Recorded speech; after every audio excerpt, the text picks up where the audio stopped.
الحمد لله حمدا كثيرا كما أمر، وأشهد أن لا إله إلا الله وحده لا شريك له في الخلق والأمر، وأشهد أن سيدنا ونبينا ومولانا محمدا عبده ورسوله الذي أرسل إلى كافة الناس بشيرا ونذيرا وداعيا إلى الله بإذنه وسراجا منيرا.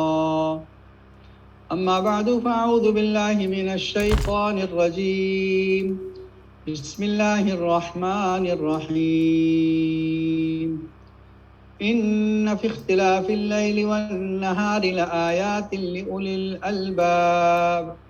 وقال تعالى: إن في خلق السماوات والأرض واختلاف الليل والنهار لآيات لأولي الألباب الذين يذكرون الله قياما وقعودا وعلى جنوبهم ويتفكرون في خلق السماوات والأرض ربنا ما خلقت هذا باطلا سبحانك فقنا عذاب النار. وقال تعالى: هو الذي جعل الشمس ضياء والقمر نورا وقدره منازل لتعلموا عدد السنين والحساب ما خلق الله ذلك إلا بالحق يفصل الآيات لقوم يعقلون.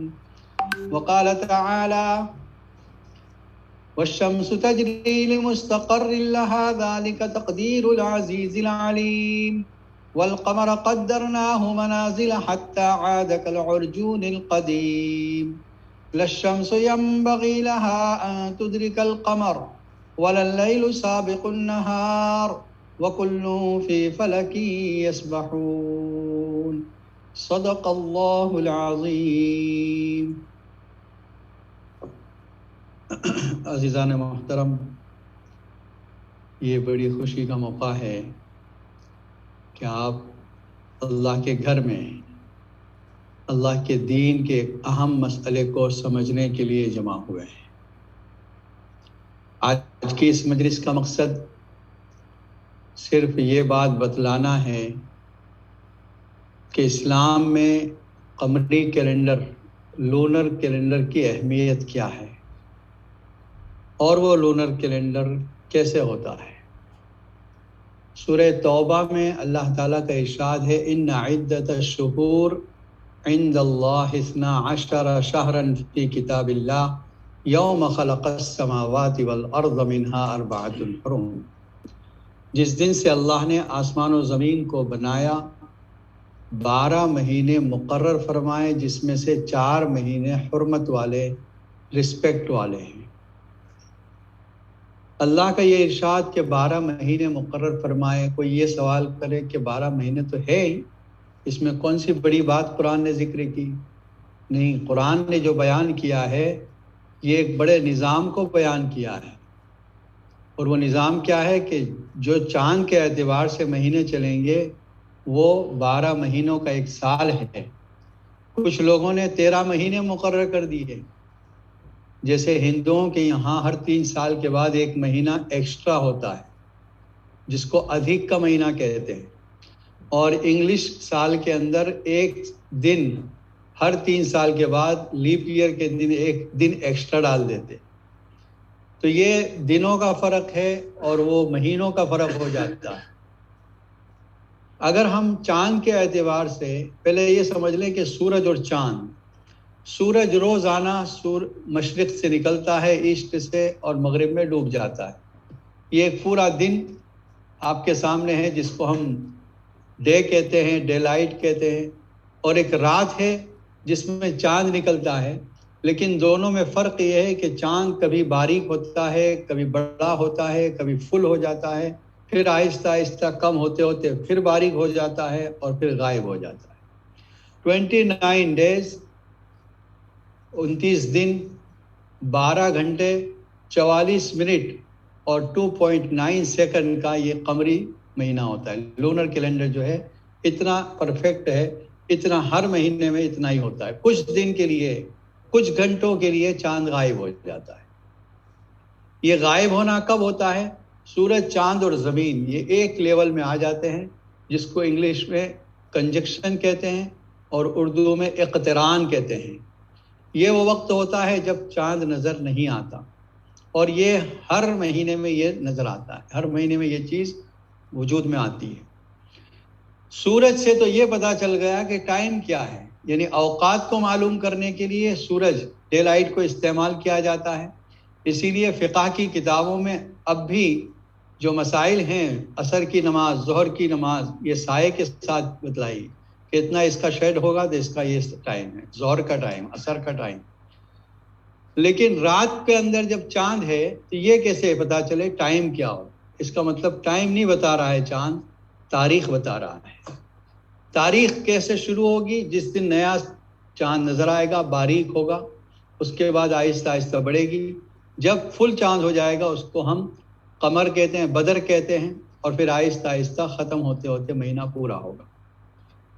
اس قمری کیلنڈر پر بہت سی چیزوں کا مدار ہے. ہم صرف یہ سمجھتے رمضان اور عید کا مدار ہے، نہیں. ہمارے بہت سے مسائل اس لونر کیلنڈر کے ساتھ کنیکٹڈ ہیں. بچہ بالغ ہو رہا ہے، چاند کے اعتبار سے اس کا مسئلہ ہوگا. انگلش کیلنڈر کے اعتبار سے وہ بچہ 14 سال کا اور کچھ مہینے کا ہوا ہے، لیکن اسلامی کیلنڈر میں وہ 15 سال کا ہو گیا ہے، اس پہ روزے فرض ہو گئے. اگر انگلش کیلنڈر کے اعتبار سے آپ اس کو دیکھیں گے تو کہیں گے ابھی تو چھوٹا ہے، اس پہ روزے فرض نہیں ہیں. حقیقت میں اس پر روزے فرض ہو گئے. زکوٰۃ جو ہم دیتے ہیں وہ لونر کیلنڈر کے اعتبار سے دی جائے. اگر آپ ہر سال اپریل کی 1 تاریخ کو زکوٰۃ دیتے رہیں ہر سال، تو 35 ایئرز کے اندر آپ 1 سال کی زکوٰۃ نہیں دیں گے. 1 سال کی زکوٰۃ مس کر دیا، کیونکہ آپ نے ہر سال اپریل کو دی ہے اور اسلامی کیلنڈر 10 دن چھوٹا ہوتا ہے سال میں، تو گویا 35 ایئرز کے بعد 1 سال کا فرق پڑ جائے. اسلامی کیلنڈر کے اندر عدت کا مسئلہ ہے. ایک عورت کے شوہر کا انتقال ہوا، 4 مہینے 10 دن، اسلامی کیلنڈر کے اعتبار سے اس کو عدت گزارنی. اور بہت سے مسائل ہیں، جیسے ایام 20 کے روزے، ہر مہینے کے 13، 14، 15، ان تاریخوں میں نبی صلی اللہ علیہ وسلم روزے رکھا کرتے تھے. یہ کیسے پتا چلے گا؟ جب آپ ہر مہینے چاند دیکھنے کا اہتمام کریں، کوشش کریں گے. قرآن مجید میں اللہ تعالیٰ نے جہاں جہاں اس نظام کو ذکر کیا، سورج چاند کا اور اس کی گردش کا، آربٹ پر یہ گھومتا ہے، نظر آتا ہے، اللہ نے فرمایا ذالک تقدیر العزیز العلیم، یہ زبردست جاننے والے کا نظام ہے. یہ پرفیکٹ نظام جو ہے اتنا پرفیکٹ ہے کہ آج اگر صبح میں 5:55 لکھی ہے، 5:55 کو آپ کے یہاں سن رائز ٹائم لکھا ہے، کوئی اگر آپ کو آ کر 10 منٹ پہلے کہے کہ میں نے سورج کو دیکھ لیا، آپ کہیں گے بیوقوف، ہو نہیں سکتا ہے. 10 منٹس پہلے بھی آپ اس کو ایکسیپٹ نہیں کرتے. کیوں؟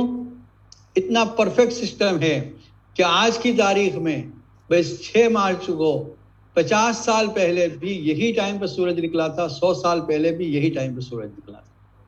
اتنا پرفیکٹ سسٹم ہے. اللہ کے نظام میں ذرہ برابر کمی بیشی نہیں. سورہ الرحمن میں آیت ہے الشمس والقمر بحسبان، سورج اور چاند ایک حساب سے چل رہے ہیں. اس کا مطلب حساب تو ہے. اب یہ کہ کیا ہم اس حساب تک پہنچ گئے، یہ آپ پرفیکٹ طور پر نہیں کہہ سکتے کہ ہم اس حساب تک پہنچ گئے یا نہیں، لیکن اللہ نے حساب سے رکھا ہے. اللہ کے اس نظام کو اللہ نبی اکرم صلی اللہ علیہ وسلم نے اس طرح فرما دیا، صوموا لرؤیتہ وافطروا لرؤیتہ، روزہ رکھیں چاند دیکھ کر، افطار کریں چاند دیکھ کر. سمپل اور سادہ حساب. اسلام ایسا مذہب ہے جو ایک ترقی یافتہ ملک میں ایک مسلمان ہے اس کے لیے بھی یہی ہے، اور ایک دیہات میں یا جنگلوں میں رہنے والا مسلمان ہے اس کے لیے بھی یہی حکم ہے. تو وہ آدمی جو جنگلوں میں رہ رہا ہے، کسی دیہات میں رہ رہا ہے، اس کو کیا پتا آبزرویٹری کیا ہوتی ہے؟ اس کے پاس کوئی بڑی دوربین بھی نہیں، کوئی چیز ایسی نہیں جو دیکھ سکے. سمپل اس کے لیے حکم دیا گیا، چاند دیکھ لو، مہینہ شروع ہوگا، چاند دیکھ لو، عید ہو جائے گی. تو اتنا سادہ حساب ہے اور سادہ نظام ہے. اور ایک بات آپ نے نوٹ کی ہوگی کہ شعبان کے آخر میں روزہ رکھنے سے منع کیا. نبی صلی اللہ علیہ وسلم نے منع فرمایا شعبان کے آخر تاریخوں میں روزہ رکھنے سے. اور ادھر عید کے دن روزہ رکھنا حرام کہا. کیوں؟ دونوں طرف سے رمضان کی حفاظت کر دی گئی کہ کہیں کوئی شخص یا کوئی زمانے میں کوئی جماعت رمضان کے اندر کوئی روزہ ایڈ نہ کر سکے، اضافہ نہ کر سکے اس میں۔ اگلی امتوں میں ایسا ہو چکا، 30 دن کے روزے تھے، انہوں نے 40 دن کر دیے۔ یہ امت آخری امت ہے، آخری شریعت دے کر بھیجی گئی ہے، اس لیے اب اس امت میں ایسے احکام دیے جس کو اللہ نے خود پروٹیکٹ کر دیا، حفاظت کر دی اس کی۔ تو شعبان کے آخری تاریخ میں روزہ رکھنے سے منع کیا اور عید کے دن روزہ رکھنے کو حرام کر دیا۔ چاند دیکھنے کا یہ نظام جو ہے، اس کو نظام رویت کہا جاتا ہے، اور آج کل سائنسی اعتبار سے سائنس اتنی ترقی کر چکی ہے کہ اس وقت چاند کہاں پر ہے، اس کی عمر کتنی ہے، وہ کہاں کہاں نظر آ سکتا ہے اور کس جگہ نظر نہیں آ سکتا، یہ سب چیزیں آج حساب کے اندر موجود ہیں۔ ہم کو یہ کرنا ہے کہ ہم جس طرح یہ ٹائمنگ ہم لے رہے ہیں، یہ ڈیٹا ہم لے رہے ہیں اسی آبزرویٹری سے، جس آبزرویٹری سے چاند کا حساب لیا جا سکتا ہے۔ ہم میں سے کوئی ایسا نہیں جو صبح اٹھ کر دیکھتا ہو کہ صبح صادق ہو گئی پھر نماز پڑھنے آئے۔ ہم میں سے کوئی ایسا نہیں جو مغرب کی نماز سے پہلے باہر نکل کر دیکھے سورج ڈوب گیا ہے تب نماز پڑھیں گے۔ اس ٹائم پر اعتبار کر کے ہم مغرب بھی پڑھ رہے ہیں، اسی ٹائم پر اعتبار کر کے فجر کی نماز بھی ادا کی جا رہی ہے، ظہر اور عصر کی نماز بھی ادا کی جا رہی ہے۔ تو اس کا مطلب اسلام نے اس نئی تحقیق سے مدد لینے کو منع نہیں کیا۔ کچھ لوگ وہ حدیث پیش کرتے ہیں، انا امۃ امیۃ لا نکتب ولا نحسب، تو کیا اس کا مطلب ہم حساب سے بھی کورے رہ جائیں گے؟ ہمارا ایک بہت بڑا حصہ شریعت کا میراث ہے، مرنے کے بعد انسان کو جو اس نے مال چھوڑا ہے اس کے وارثوں میں تقسیم کیا جائے۔ زیادہ تر مسائل میراث کے قرآن میں ذکر کیے گئے، کچھ مسائل ہیں جو حدیث میں ہیں۔ اب سوچیں کہ اگر آپ میراث کو حساب کو نکال دیں گے زندگی سے تو میراث کیسے تقسیم ہوگی؟ اور میراث میں الگ الگ سیناریوں میں الگ الگ حساب ہے۔ ماں باپ کے لیے کبھی کچھ حصہ ہے، کبھی کچھ حصہ ہے، اولاد کے لیے کبھی کچھ حصہ ہے، کبھی۔ تو یہ حساب کب ہوگا؟ جب آپ کو حساب کا علم آئے گا۔ اس لیے یہ جو نظام چل رہا ہے، وفاق العلماء اس کے لیے کوشش کر رہے ہیں۔ کوشش کیا کر رہے ہیں؟ کوشش یہ ہے کہ صحیح طور پر جو عقلی اعتبار سے بھی صحیح، دلائل کے اعتبار سے بھی صحیح ہو اور لاجک کے اعتبار سے بھی صحیح ہو، اس صحیح راہ پر ہم آ جائیں۔ اس کے لیے اویئرنیس کے لیے کانفرنس منعقد کی گئی ہے، اور اس سلسلے میں تحقیقی اعتبار سے جو ایک سلائڈ تیار کی گئی ہے، انشاءاللہ اس میں آپ کو بتایا جائے گا کہ کیا ہو رہا ہے اور نظام کیا چلتا ہے، یہ سورج اور چاند کا نظام کیا ہے۔ اگر سورج سم ٹائم ایسا ہوتا ہے کہ سورج غروب ہونے سے پہلے چاند غروب ہو چکا ہے، یہ وہ وقت ہے جب چاند نظر نہیں آ سکتا، لیکن پھر بھی بعض لوگ یہ دعویٰ کرتے ہیں کہ چاند نظر آ گیا، حالانکہ جب مون آلریڈی سیٹ بیفور سن سیٹ تو کیسے نظر آ سکتا ہے؟ سورج نیچے جائے گا، اس کی لائٹ اس چاند پر پڑے گی جو اوپر ہے، تب نظر آئے گا، جس کو ہم کہتے ہیں ایک اینگل بننا چاہیے۔ اس کی مثال میں دیتا ہوں کہ یہاں پر اگر 300-400 لوگ موجود ہیں تو سب کھڑے رہ رہے ہیں، کسی کو کوئی آدمی تلاش کرنا ہے تو مشکل ہو جائے گی، لیکن اگر وہ بندہ یہاں کھڑا ہو جائے ٹیبل کے اوپر تو دور سے نظر آ جائے گا کہ ہاں یہ آدمی نظر آ، حالانکہ بہت زیادہ لوگ ہیں۔ ٹھیک اسی طرح جب چاند اس اونچائی پر ہوگا جہاں سے دیکھنے والے کی آنکھ چاند اور سورج کے درمیان ایک اینگل بنے گا، تب جا کر وہ چاند نظر آنے کے قابل ہوگا۔ انگلش کے اصطلاح میں نیو مون جو کہا جاتا ہے وہ ڈفرینٹ چیز ہے، اور جو ہلال ہے جس کو ہم چاند کہتے ہیں وہ الگ چیز ہے۔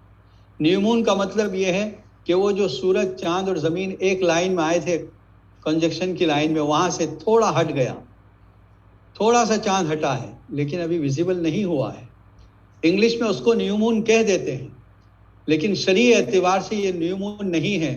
شرعی اعتبار سے اس وقت نیو مون بنے گا جب چاند نظر آئے گا، اس سے پہلے چاہے اس پر کتنے گھنٹے گزر جائیں، اگر وہ ویزیبل نہیں ہوا ہے تو اس کو مون نہیں کہا جا سکتا جب تک وہ چاند نظر نہ آئے۔ انگلش میں، اردو میں اس کے لیے ولادت ہلال کی اصطلاح ہے۔ ولادت کا مطلب چاند پیدا ہو چکا ہے لیکن ابھی نظر نہیں آ رہا ہے، جب نظر آئے گا اس وقت سے چاند کا حساب شروع کیا جائے گا۔ دوسری ایک بات، اسلام اتنا سادہ ہے کہ اس نے مقامی رویت کو سب سے زیادہ ترجیح دی ہے. سومو لرؤیتہ کا حکم کیا ہے؟ آپ لوکل سائٹنگ کریں. ہر آدمی کی یہ ذمہ داری ہے، صرف کمیٹی کی ذمہ داری نہیں، صرف وفاق کی ذمہ داری نہیں، بلکہ ہر آدمی کی ذمہ داری ہے کہ چاند دیکھنے کی کوشش کرے، اور اگر چاند نظر آئے تو اس کی گواہی دے. اگر کوئی کمیٹی ہے، کوئی قاضی ہے، کوئی امام ہے، اس کے پاس جا کر اپنی گواہی پیش کرے اور اس کے مطابق فیصلہ ہو جائے. تو گویا انڈیویجول ہر آدمی کی یہ ذمہ داری ہے کہ چاند دیکھنے کی کوشش کرے. کچھ لوگ یہ ذمہ داری ڈال دیتے ہیں مسجد کی کمیٹیوں پر، کہتے ہیں بس ہماری مسجد والے اعلان کریں گے، ہم اعلان کریں. اب وہ کمیٹی والے دوسری کمیٹیوں پر ڈال رہے ہیں کہ وہاں سے اعلان ہوگا تو ہم مان لیں گے. گویا ہر ایک آدمی نے اپنی ذمہ داری دوسروں کے کندھے پر ڈال دی، انہوں نے تیسروں کے کندھے پر ڈال دی ہے. اس طرح یہ معاملہ بگڑ گیا. اگر ہم اپنی سائٹنگ کا اعتبار کرتے اور ہم اپنے چاند دیکھنے کا اعتبار کرتے تو یقیناً یہ معاملہ یہاں تک نہ پہنچتا. ٹھیک ہے، اس ملک میں ہم غیر معتدل ملک میں ہیں، اوپر ہیں، نارتھ میں ہیں، اس لیے بہت سے مہینوں میں چاند نظر نہیں آئے گا. تو پھر اس صورت میں کیا کیا جائے؟ اگر ہمیں چاند نظر نہیں آتا تو مشرقی ایسٹرن سائڈ کی کوئی ایسی کنٹری جہاں پر چاند دیکھنے کی خبر ہم تک ریلائبل سورس کے ذریعے پہنچے اور وہاں چاند دیکھنے کا امکان بھی ہو، یعنی ویزیبلٹی ممکن بھی ہو، تب اس کی خبر کا اعتماد، اس خبر پر اعتماد کر سکتے ہیں اور اس کے مطابق مہینہ شروع کیا جا سکتا ہے. اس سلسلے میں بڑی تحقیقات ہیں، وہ بھی بتائیں گے کہ اب تک کتنی مرتبہ چاند دیکھا گیا. خود یہاں پر بھی لوکل سائٹنگ کا بھی اعتبار کیا جاتا ہے. ایک بات بہت سے لوگ کہتے ہیں حج کے موقع پر کہ بھئی حج ہو گیا، اس کا مطلب دوسرے دن تو عید ہونی چاہیے، نیکسٹ ڈے آف حج از عید. آپ میں سے بہت سے لوگوں نے حج کیا ہوگا. حاجی کیا کرتا ہے؟ عرفے کے دن رات میں مغرب کے بعد نکلتا ہے، مزدلفہ پہنچتا ہے، رات کھلے میدان میں گزارتا ہے. دوسرے دن جب 10 تاریخ ہوتی ہے، نیکسٹ ڈے آف حج، وہ کیا کرتا ہے؟ مزدلفہ سے پیدل جا کر مینا پہنچتا ہے. مینا میں اس کو بڑے کام ہے، کنکریاں مارتا ہے، قربانی کرتا ہے، بال مڑ. عید کی نماز تو پڑھتا ہی نہیں ہے وہ. حاجی تو عید کی نماز پڑھتا ہی نہیں، حاجی کے لیے عید ہے ہی نہیں، اس لیے کہ اس کی بڑی عبادت حج ہے. اس کا مطلب حاجی اور عید اس کا کوئی تعلق نہیں ہے. شریعت میں عید کب آئی ہے وہ بھی سوچیں آپ. نبی اکرم صلی اللہ علیہ وسلم مدینہ طیبہ تشریف لائے، ہجرت فرما کر سن ہجری 2 میں عید اللہ تعالیٰ نے عطا فرمائی. 2 دن فرمایا جب رمضان کا مہینہ ختم ہو اس کے بعد جو پہلا دن ہے وہ عید کا دن، سیلیبریشن ڈے، خوشی کہ اللہ نے ہمیں پورا مہینہ اللہ کی عبادت کا موقع عنایت فرمایا. اس کے بعد فرمایا 10 تاریخ کو، ذی الحج کی 10 تاریخ کو ایک عید کا دن، قربانی. یہ کب آئی ہے؟ سن ہجری 2 میں. عید الفطر بھی، عید الاضحیٰ بھی. نبی اکرم صلی اللہ علیہ وسلم فرماتے ہیں کہ اللہ تعالیٰ نے تمہیں خوشی کے لیے یہ 2 دن عطا فرمائے. زمانے جاہلیت میں جو خوشیاں مناتے تھے اس کو ختم کرو، اسلامی خوشی کا دن، اسلامک سیلیبریشن ڈے یہ ہے. حج فرض ہوا سن ہجری 8 میں، 6 سال کے بعد، آفٹر 6 ایئرز. وہاں تک صرف عید ہے، حج نہیں ہے. اس کا مطلب کوئی کنیکشن نہیں ہے حج اور عید کے درمیان. یہ اور بات ہے کہ عید کو رکھا گیا 10 تاریخ کو اور حج جو رکھا گیا ہے وہ 9 تاریخ کو. لیکن حج کے بعد دوسرے دن عید مکہ والوں کے لیے یہ صحیح ہے، پوری دنیا والوں کے لیے حج کے بعد ہو یہ صحیح نہیں. کچھ لوگ یہ کوشش کرتے ہیں اور کہتے ہیں کہ عید ایک ہی دن ہو جائے دنیا بھر میں تو کتنا اچھا لگے گا. دیکھیے اسلام یہ نہیں چاہتا کہ پوری دنیا والے ایک ساتھ عید کریں. اگر ہوتا تو نبی اکرم صلی اللہ علیہ وسلم اس سلسلے میں کوئی گائیڈنس ضرور دے دیتے. حضرت عمر رضی اللہ تعالیٰ عنہ کا زمانہ بہت بڑا اسٹیٹ، مسلم اسٹیٹ بہت زیادہ پھیل چکی ہے، لیکن کبھی بھی حضرت عمر رضی اللہ تعالیٰ عنہ نے یہ کوشش نہیں کی کہ چلو سب پوری اسلامک سلطنت میں ایک ہی دن عید ہو. جس طرح ٹائمنگ ڈفرنٹ ہے، ہم لوگوں نے ابھی ظہر کی نماز پڑھی ہے، امریکہ والوں نے ابھی ظہر کی نماز نہیں پڑھی ہے، اور انڈیا والے مغرب کی نماز پڑھ کے فارغ ہو گئے. جہاں جہاں سورج غروب ہوتا جا رہا ہے وہاں نمازیں آتی جا رہی ہیں. جب یہاں سورج آگے بڑھے گا تب یہاں بھی مغرب کی، عصر کی نماز پڑھی جائے گی، پھر مغرب کی پڑھی جائے گی. ہم اپنی لوکل سائٹنگ کے اعتبار سے और लोकल सूरज सनराइज और सनसेट के एतबार से नमाजें पढ़ते हैं, ठीक इसी तरह लोकल साइटिंग के एतबार से रमज़ान और ईद करेंगे।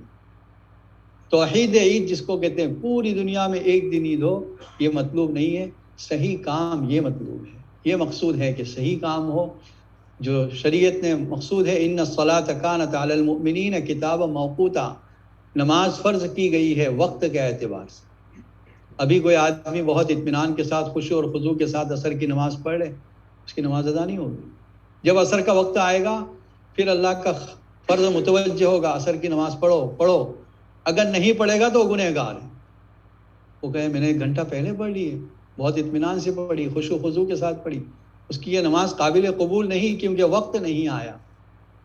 ठीक इसी तरह अगर कोई शख्स रमज़ान का रोज़ा शाबान में रख ले और कहे मैंने रमज़ान का रोज़ा रखा, और फिर बड़ी ख़राबी उस वक्त होती है जब ईद उस दिन मनाते हैं जब रमज़ान का रोज़ा रखना चाहिए, उस दिन ईद मनाई जा रही है, तो आपने रमज़ान का एक रोज़ा छोड़ दिया।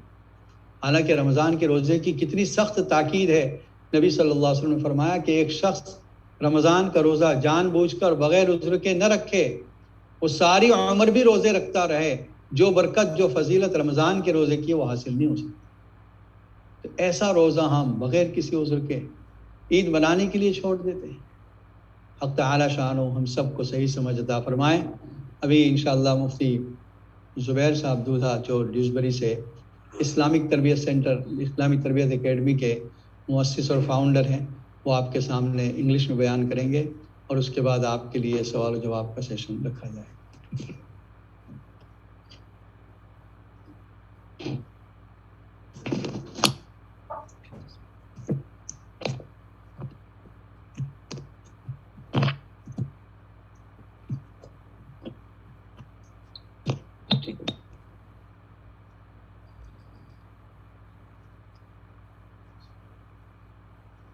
नहमदुहु व नसल्ली अला रसूलिहिल करीम, अम्मा बअद। Respected honorable friends, first and foremost, it gives me great pleasure to be in presence here today. And also on behalf of Wifaqul Ulama, I would like to show my gratitude to you all for being present today and also for hosting us. And at the same time, to show our appreciation and also to applaud the courage of Leytonstone Masjid. The seminar that we have today and the program that we have today is one that is greatly needed. Earlier on this morning, we had a session for various masjid members. And there was question and answers there in that program as well. One of the questions were put towards the masjid, which Mufti Imran had replied to. The question was that why has Leytonstone Masjid decided to make a change in their moon sighting criteria, who they follow. And Mufti Imran had mentioned that going back 5 years or so, himself and Mufti Ibrahim Sahib, discussing among themselves, had certain doubts, certain issues with regards to the situation of moon sighting. That regular over the years, there's been information coming with regards to moon sighting, and it just doesn't add up. This was a doubt that was lingering in their minds. But they at least discussed it with one another and understood that this is something of concern. And this same very doubt that they have in their minds, I am sure majority of the imams in the United Kingdom have this as well as many of their musallis. Alhamdulillah, they spoke about it.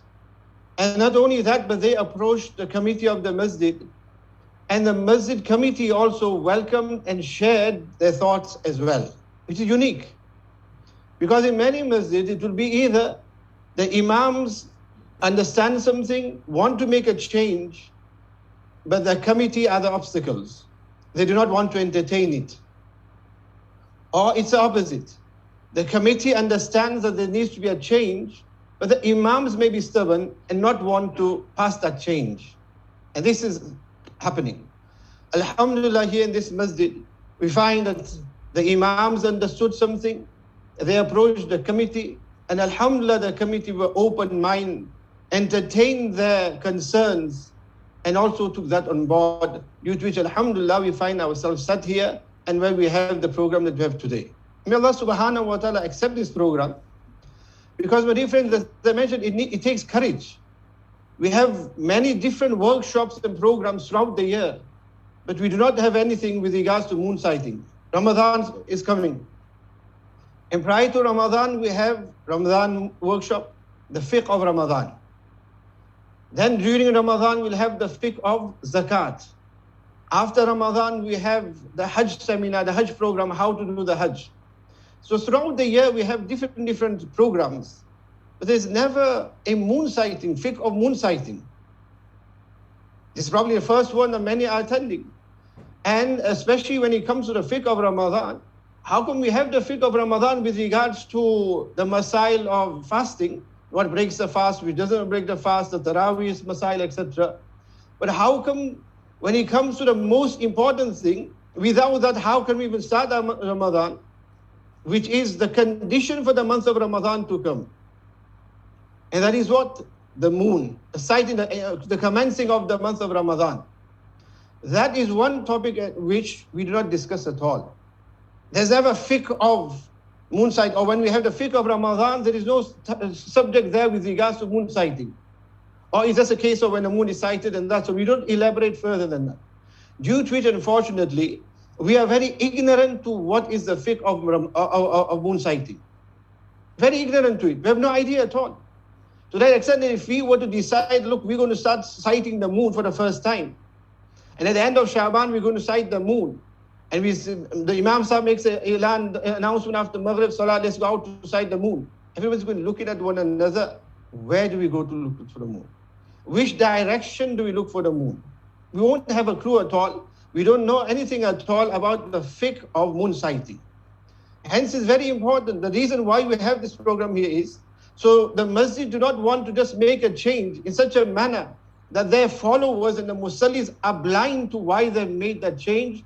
They want to, just as they have educated themselves, you as well are educated with regards to the fiqh of moon sighting and why this change has come about. And on the topic of this change that has come about, in order to elaborate further, for you to understand and put yourselves in the position I was 20 odd years ago. And the odd is small, or not too greater than 20. Let me go back a little further than that. In some enjoyable days. In the past, when we were young, and there are many who relate with this, when there was no social media at all. The social media at that time were us small boys. This was a time wherein the whole country were following Morocco. And just imagine, this is when Isha Salat used to be at 11 o'clock. So Maghrib would be 9:45 around that time. Nobody would know at all what has occurred yet with regards to Morocco. No tweets would go out before that or any messages at all. Who were the messengers at that time? The small boys, the kids, would all go to the masjid, and as soon before, this would be before Isha Salat begins, Elan would take place that after Isha there will be Taraweeh. Or after Maghrib, or before Isha even, Elan would take place that tomorrow is the day of Eid. So all the kids would then quickly run. Their duty was, as soon as we get the announcement, they have to run home and tell the mums, start the biryani. Till then, they would not know about starting the biryani. Now we already know from after Zohar time already, isn't it? We know that we need to start the biryani or not. Shops would open up, and I'm from Dewsbury. The shops would open up, so the mothers would be looking at the lights of the shop. So 11 o'clock at night, if the shop lights go on, that means tomorrow is Eid. Start preparing the biryani. This is how it was. When you relate with this, and alhamdulillah, it was fine. We managed and we coped with that. We show that we can cope with it. Because one of the major hindrances we have in making this change is that now it's so easy for us that already before our Asr even, everybody knows mentally you prepare that tonight is going to be Taraweeh Salah. Tonight is no Taraweeh Salah. We already know long beforehand And why would you want to change from that system when there is so much ease for you? And who wants that you're going to have to go to the masjid after Maghrib and you're still waiting? People are always calling us before Maghrib. What's the situation? What the situation? And we have to tell them, call back at least an hour after Maghrib. And they find that frustrating. And they'll call back again. And sometimes there might be a delay. We still haven't agreed as yet. We're still waiting for news to come in. And it's a case of call back again. And they get very frustrated. And who wants that frustration? And many, my dear friends, don't want to make this change merely on the ground of that frustration, that there's ease in what we are doing already. But in that ease that we are doing at the moment, we are not following the fiqh of moon sighting at all. Is the fiqh of moon sighting, as was mentioned earlier this morning, that just wait and see on your TV sets and see has Tarawih started in Makkah or not? Follow Makkah live, Medina live. Has Tarawih started there? Tarawih started there. Send all the messages around. Look, it's Tarawih tonight. This is how we are starting our Ramadan. And this is how we are ending our Ramadan as well. It has Tarawih happened. We've got friends, people are going for Umrah and that. Maybe the last couple of years was a little difficult because nobody was there. This year, many will be there. So it's very easy. We don't have to do anything at all. We don't have to wait for the Imam of the masjid. We don't have to wait for Wifaq. We don't have to wait for any other moon sighting committee at all. Nobody. We don't even know the moon sighting committees. Why? Because our family members are there. And they are the ones who are going to tell us Tarawih tonight. And that's it. As if they are the qazi for us. They are the authorities for us and we are following them. Which moon sighting committee do we follow? We're not even following any moon sighting committee at all. We are just following those messages that we are receiving from overseas. Now coming back to what I was mentioning, that was one time that you had and then things changed. In 1990, I went off to study South Africa. During that time, while studying in South Africa, just prior to that, that's when changes came about. And when changes came about, as a child, my understanding was that in Jews' beliefs, we have certain masjids that are following one country and certain masjids are following Morocco. And this is what? An Indian location dispute. Okay? Surti dispute. Okay? This is how we grew up then. I went off to study in South Africa. While studying in South Africa, every now and then there would be some of our Asatid Ustads would always pin and they would make some comment about UK's moon sighting and the Saudi following moon sighting. At that time, I'm still young, naive. I went to 14 years old to study. Couldn't understand why is this an issue for them? Why they're always saying something and an insult or so? Why they always making a joke out of the UK moon sighting system for? And as far as I always knew is, well, fine. You have Morocco, which is nearest to us. You have Saudi Arabia, which is a Muslim country. One is nearer, so that is awla, meaning preferable. The other one is a little further away, but there's no wrong in that as well. So why is there an issue in this? We all grew up, none of us were following Morocco all our lives. We all were young and then we changed like everybody else. Now, this is how the student days carried on. And then we went to India, to Deoband to study as well. There an issue came about by one of the Ustads in Darul Ifta mentioned as well. Anyhow, after the graduation coming back, my first Shaban, this was in 98. First Shaban, one alim, local alim, alhamdulillah, he came to me and he asked me that, on which date are you doing the 15th of Shaban? And that's when he said to me, and Allah give him Jazai Khair as well, that he put this in my mind, that he said to me that, look into this. This was my first Ramadan after graduation. He said to me, look into it. And I thought, what's there to look into this? What's there to look into this?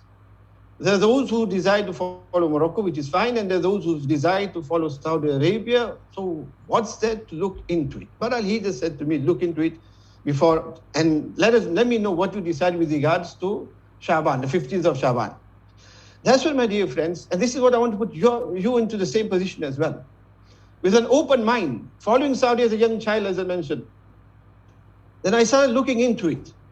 What the whole matter is, the historical situation of it, the current situation, the fiqh side of it, arguments on both sides, listening to ulama on both sides. And when all the information came in front of me, my dear friends, without any exaggeration, I could not sleep at night thinking to myself that how come as scholars, we are still allowing the following of Saudi's moon sighting. As a neutral, putting all the fiqh and everything in front, that when it is so dubious, and this is 20 years ago, now it's even, now we have more information. This was 20 years ago. That on what basis are we still following Saudi moon sighting? I could just not understand. And I was still a new graduate. And you had the ulama around. That on what basis? What am I missing? I could just not understand. And I did iftar. In iftar, you look for things. That you're missing something. Why you can't get to it? Because you're missing, there's something that you're not seeing. And I just could not find what it was that I was missing. Until then, going further, then I understood that it's not a matter of the fiqh issue that I'm missing. It's more to do with historical stubbornness, due to which we are still stuck or we are still following Saudi Arabia. Then that made sense to me. Until then, I could just, on an academic level, could not understand at all. And why I couldn't understand, one example, I'm not going to go into all the doubts and all the things that are there. I think many of you are aware of it. It was a matter of, for example, a woman who is with child. She is with child. And you can see she's with child. And somebody comes to you and says to you that I have seen her child. I have seen her child. If somebody's going to come to you and say to you, I have seen her child, what reply are you going to give? You're going to say, look, you must have seen another child in her laps, but you have not seen her child as yet, because she hasn't given birth to the child as yet. You may have seen another child and thought that that's her child, but if she's still with stomach, still going to give child birth, how can you say that you have seen the child? That was the biggest sticking point, my dear friends, that over and over we were getting information of the sighting of a crescent which is not even there to be sighted. And on the basis of that, we were commencing the month of Ramadan, my dear friends. And we are not talking about any nafal fast in that. We are talking about a farz fast. Not just one, the whole month of Ramadan. Yes, there are the other importances which were mentioned earlier on by Mufti Amjad Sahib and also Mufti Ashfaq Sahib as well, with regards to how important the lunar calendar is for a Muslim. But one major one is this, with regard to, because the rest of the year we don't even remember, we don't even realize, or the moon doesn't affect us at all. It is now when the moon wars begin, because the month of Ramadan. But this is something very, very important, my dear friends, that this is to do with what? Our fast. This is to do with our fast. And when it comes to our other ibadat as well, my dear friends, there too we all know. If your Imam Sahib, and I'm sure your Imam Sahib won't do that, but if your Imam Sahib says to you, look, you've been sat here for a while now, let us just make it easy for you, let's wrap it up, let's read Asr finish. Maybe Asr time has started? No, not yet. Let's just read Asr finish. Let's just read Asr finish, and then one time you can go home and come back later on, have a bit of rest, Sunday afternoon, have a bit of rest, and then come back for Isha. Is anyone sat here that's going to accept Mufti Sahib saying that, look, we're going to read Asr now? Is anybody going to follow him then? Maybe you are. So you're not saying we won't. Nobody. You're going to say to him, Hazrat, with all due respect, Hazrat, with all due respect, the time of Asr has not set in yet. No matter how much you want to make it easy for us, that we sat here and sacrificing a Sunday afternoon, and you want us to still get our nap in, Sunday afternoon nap in as well. But I said, sorry, in this matter, look, you can read your Asr, but look, I have my Asr to worry about. I have my Asr to worry about, and I have to then give jawab to my Rabb on the day of Qiyamah with regards to whether I read my Asr Salah in the right time or not. So with due respect, you read your Asr if you want to, but I know the time of Asr has not set in, sorry, I cannot follow you. And that is something, my dear friends, that is the last thought I want to end off with, that is why we are here as well, that we each one, it's easy for me to say you and for you to say you, that it is of ulama, it is a awam, it is a matter of all of us. We've all got a duty, we all have to. فَمَنْ شَهِدَ مِنْكُمُ الشَّهْرَ فَلْيَصُمْ. That's for every one of us. Everyone has a duty in this matter to think about the matter. And the reason why we have this is because the main reason we don't want to move is because of our ignorance. It's to do with our ignorance. If we were to educate ourselves and we know what is right and wrong, then it will become enjoyable for us to make the change as well. And it will become easy for us as well, because now we understand that yes, when Imam Sahib is saying that, look, it is Asr time, and he will say it is 3:54. When we see that, look, it's past 3:54, and Imam Sahib says, look, we're going to read Asr, it will make sense to us. Until then, we're going to keep on having those doubts. This type of programs, my dear friends, are kept in order for us to be able to remove the doubts that we have, and with an open mind. With an open mind. And remember, my dear friends, this has nothing at all to do with the taqaddus, the sacredness of Haramain Sharifain. Because this is the card that is played a lot of times. This is a card that is played all the time. But this has nothing to do with, and that is not a topic we want to go down with. Because when it comes to so many other things, we all know how many anti-Saudi messages are going around, and what type of things we're speaking about, what's happening there at the moment. But when those messages go around, nobody says that, look, you're being anti-Haramain. You're disrespecting the Haramain Sharifain. But why is it when we just talk about the moon sighting issue, then it's a case of, oh, what about the ulama there? What about this, that, what is that? But the ulama there are saying that who's telling you to follow us? So we are not sat here to change them. We cannot change them and their system. That's not in our scope at all. So we are not here to do anything to do with that. We are here just to say a decision was made many years ago, and now the time has come for us to evaluate, look over that decision and decide, is that decision still correct to follow, or is it a case of us changing from that? And nobody is going to be humiliated in that whatsoever at all. Our Akabirin, my dear friends, Hazrat Hakim Umar Rahmatullah Alayhi, Imdadul Fatawa, you will find that Hazrat Hakim Umar Rahmatullah Alayhi has given a fatwa. And then after research, Hazrat Hakim Umar Rahmatullah Alayhi has retracted from that fatwa. And when he retracts from that, he doesn't keep it a secret. But what he does is he publishes both the fatwas to show this was the earlier one, but now I've retracted from that, and this is now what my verdict is. Never, and that is published. Did he for any moment think to himself, no, Hakim Umar, after all, how can I show that I made an error, or this was my decision, and how can I retract from that or keep it quiet from people? No, they had sincerity, my dear friends. And inshallah, if we have sincerity as well, and I mentioned earlier on as well, that we have great hope, alhamdulillah, through the sincerity of both your imams, the committee, the musallis.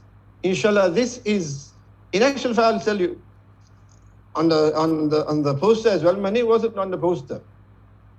And I had no intention really, I tried not to attend today. It's a long drive after all from Dewsbury coming all the way to London. It's a different world for us. But then in certain talks and that, the thought came into my mind as well, that there's a lot of hope from this masjid. A lot of hope from this masjid. A lot of changes can come about. And that's when I felt, this opportunity, if I want some Sadaqah Jariyah, I need to be here. The plan was not to talk, just to be here. That was the intention.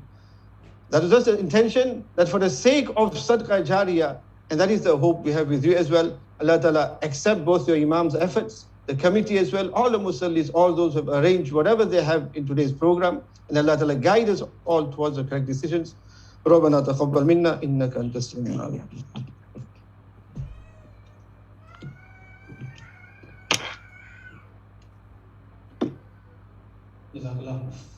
May Allah subhanahu wa ta'ala accept the words of wisdom, and Allah subhanahu wa ta'ala guide us. Allah subhanahu wa ta'ala keep us steadfast on deen, and may Allah subhanahu wa ta'ala make this an opportunity for us to truly learn and clear our minds and confusions in relation to this matter. Now I'll call upon Mufti Amjad Sahib to present the presentation.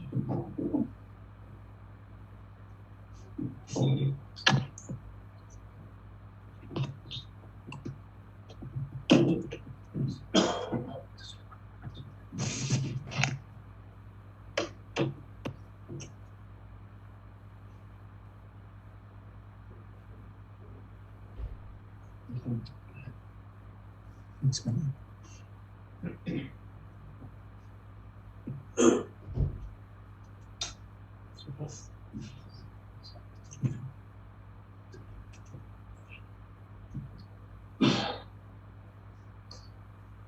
ونصلي على رسول الكريم أما بعد السلام عليكم ورحمة الله وبركاته. People are very lively in London now. If I had said that in Bradford, alhamdulillah, you'd hear the whole city reverberating. So let's try that one again. Assalamu alaikum wa rahmatullahi wa barakatuh. That's a little bit better. It's good to see that I recognize a few faces that were here from this morning. Either they really enjoyed the bayan or they don't understand a word I was saying, so they're sitting back down again to see if they get understand it the second time round.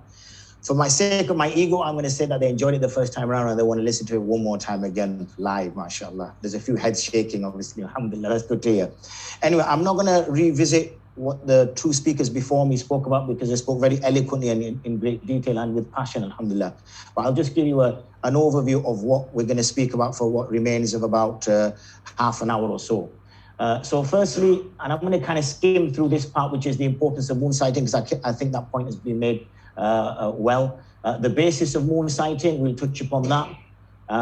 Also understanding the ahadith, some of the ahadith were mentioned previously. We'll just spend a little bit more time on that. Astronomical data, there wasn't much mention earlier about the astronomical data. We were going to speak about that. I think there was reference made to Salah times about, you wouldn't pray Asr right now, you wouldn't pray Isha right now. Clearly there's something fundamentally, if something hasn't happened yet, then we shouldn't really be acting.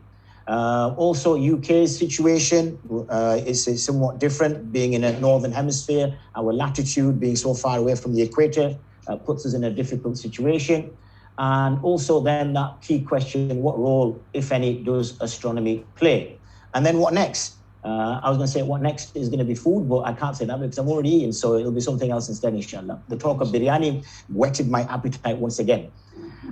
Questions, and then we're going to go into some answers. Okay. That's it. Just give me the thumbs up when I need to move on.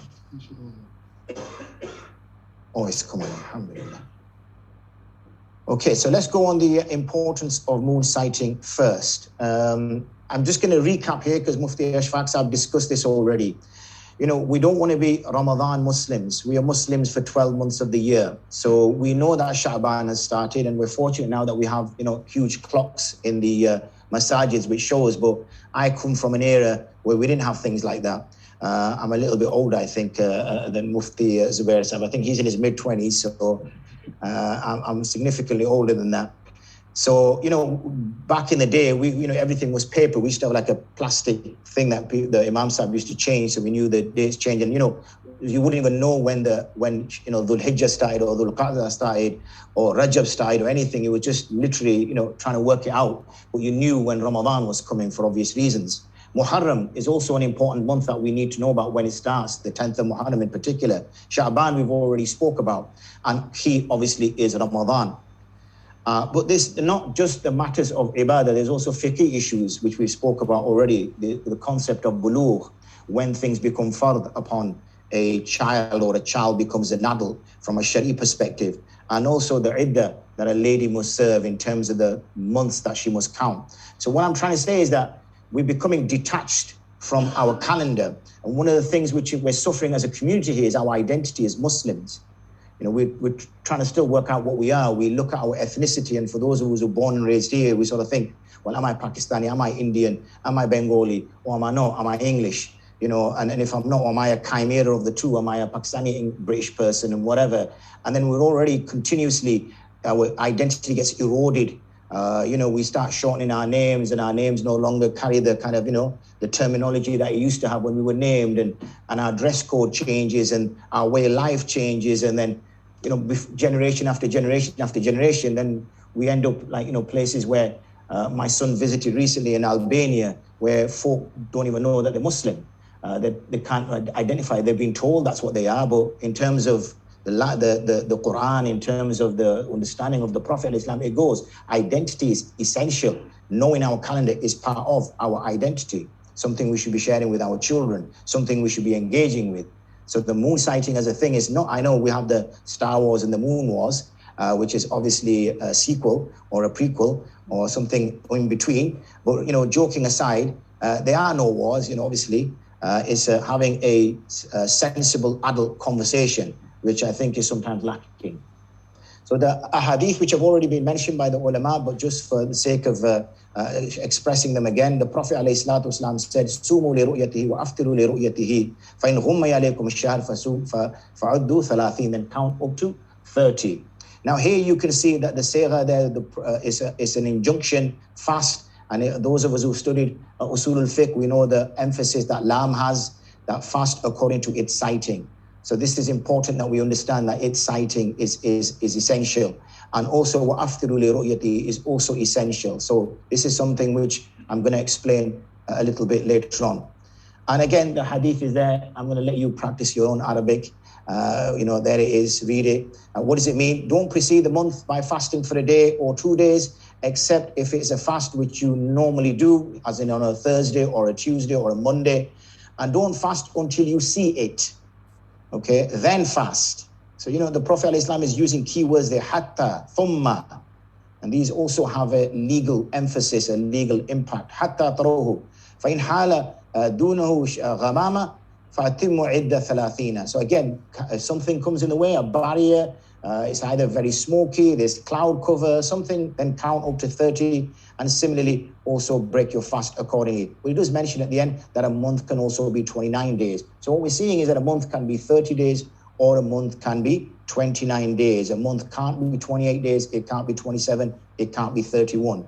In fact, if you look at the word month, it comes from the word moon, because that's what the basis was originally.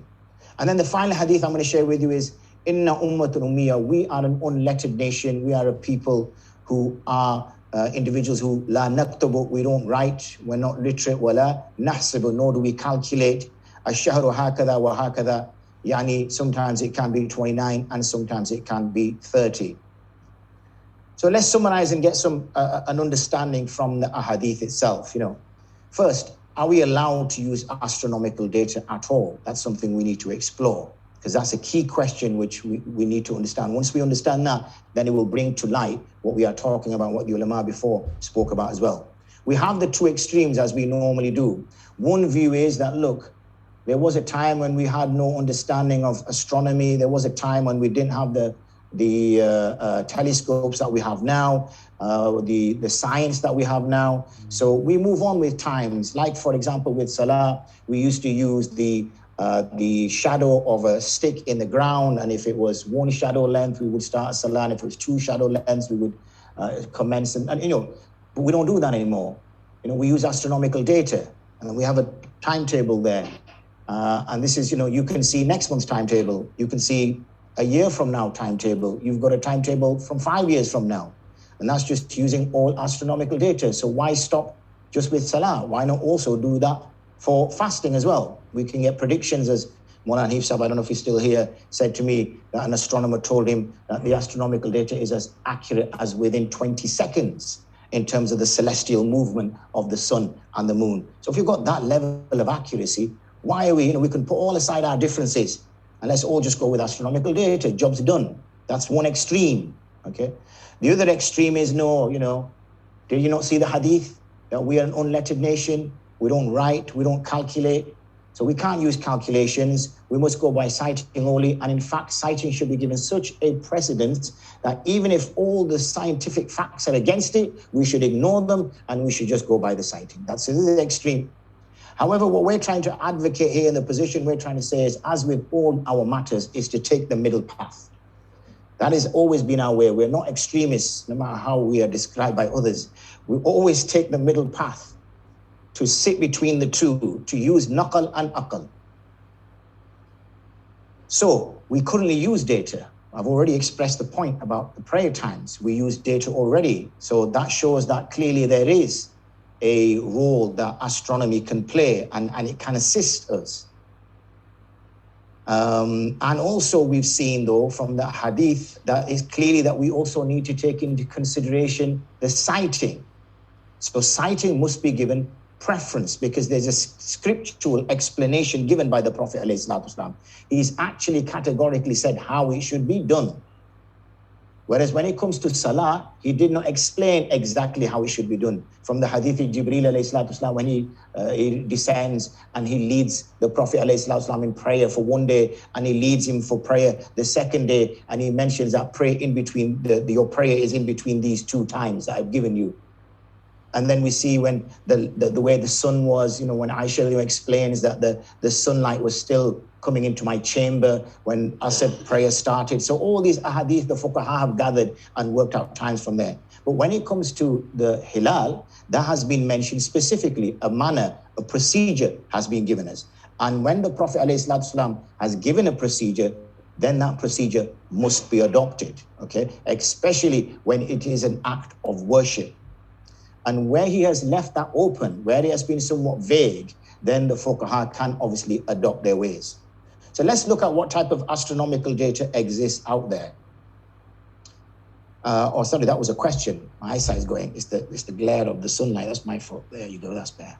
So what type of astronomical data is there? That's a question we're going to answer. And Musab also raised this question as well, that if we take Shahada as the be-all and end-all, and if we throw all astronomical data in the bin, and it was 2 a.m, and somebody came to you, a group of 5 people or 10 people came to you, and they said, we have just seen Subha Sadiq, okay? So your Fajr time has started, you can pray Fajr now.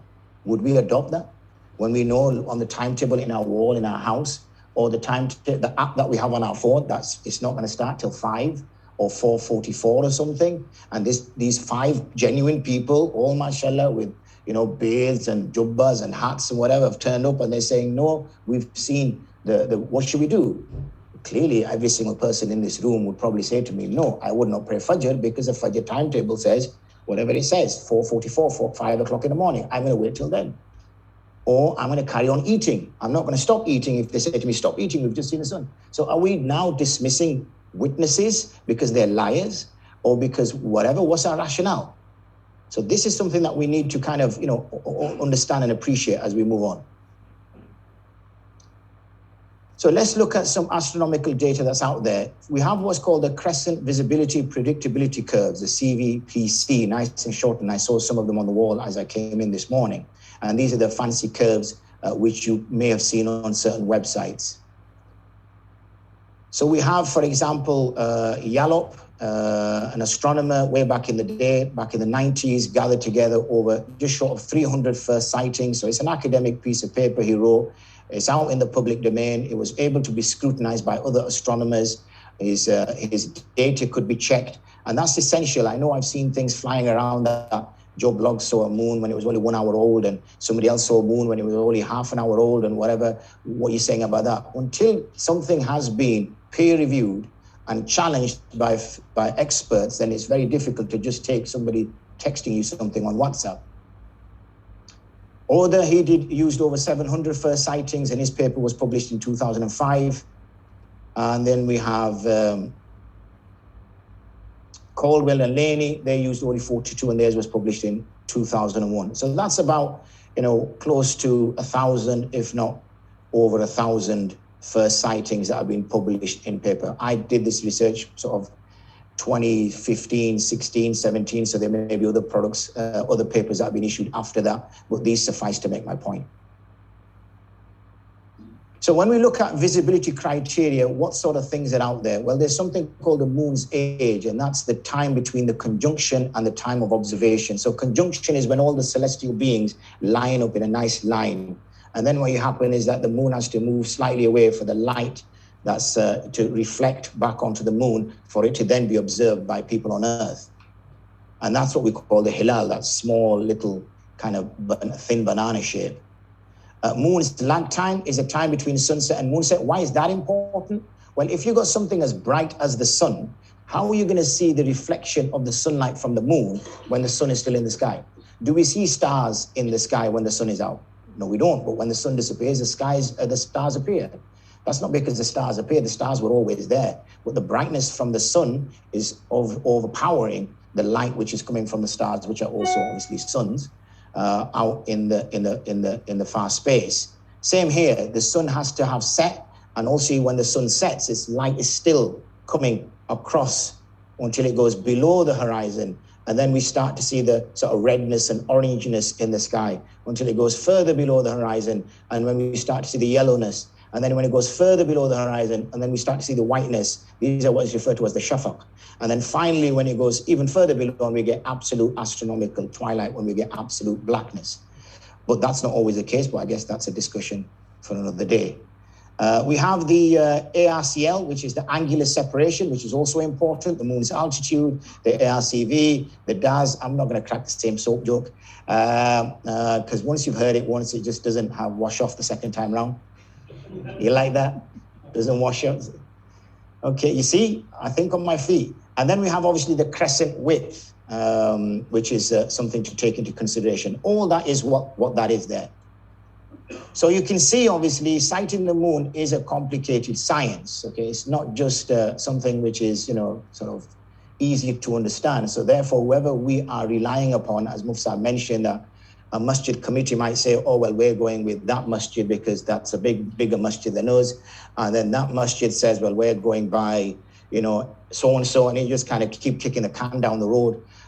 If folk don't understand all these things, then it's impossible for them to give you a fair answer. If you have a contract that you have to sign a business contract, and it's got 15 to 20 terms and conditions in there, each with clauses and sub-clauses, and you took it to your Maulana Sahib in the masjid and said, Maulana, is this jais for me to engage into? Now, unless he has expertise in contract law, he will say, I don't know what this is.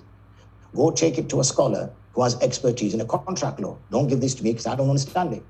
So in the same way, if we're looking at people who are giving us their views on when the month has started or not, then we need to understand that what level of expertise do they possess?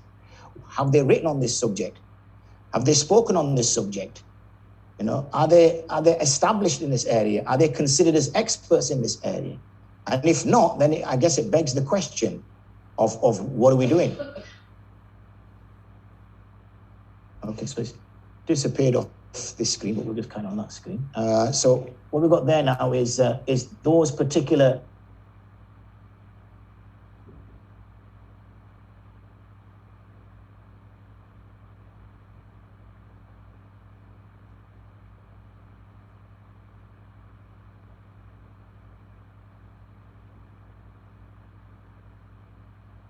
in the southern latitudes.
Yeah. Okay. Is it coming through now? I've lost.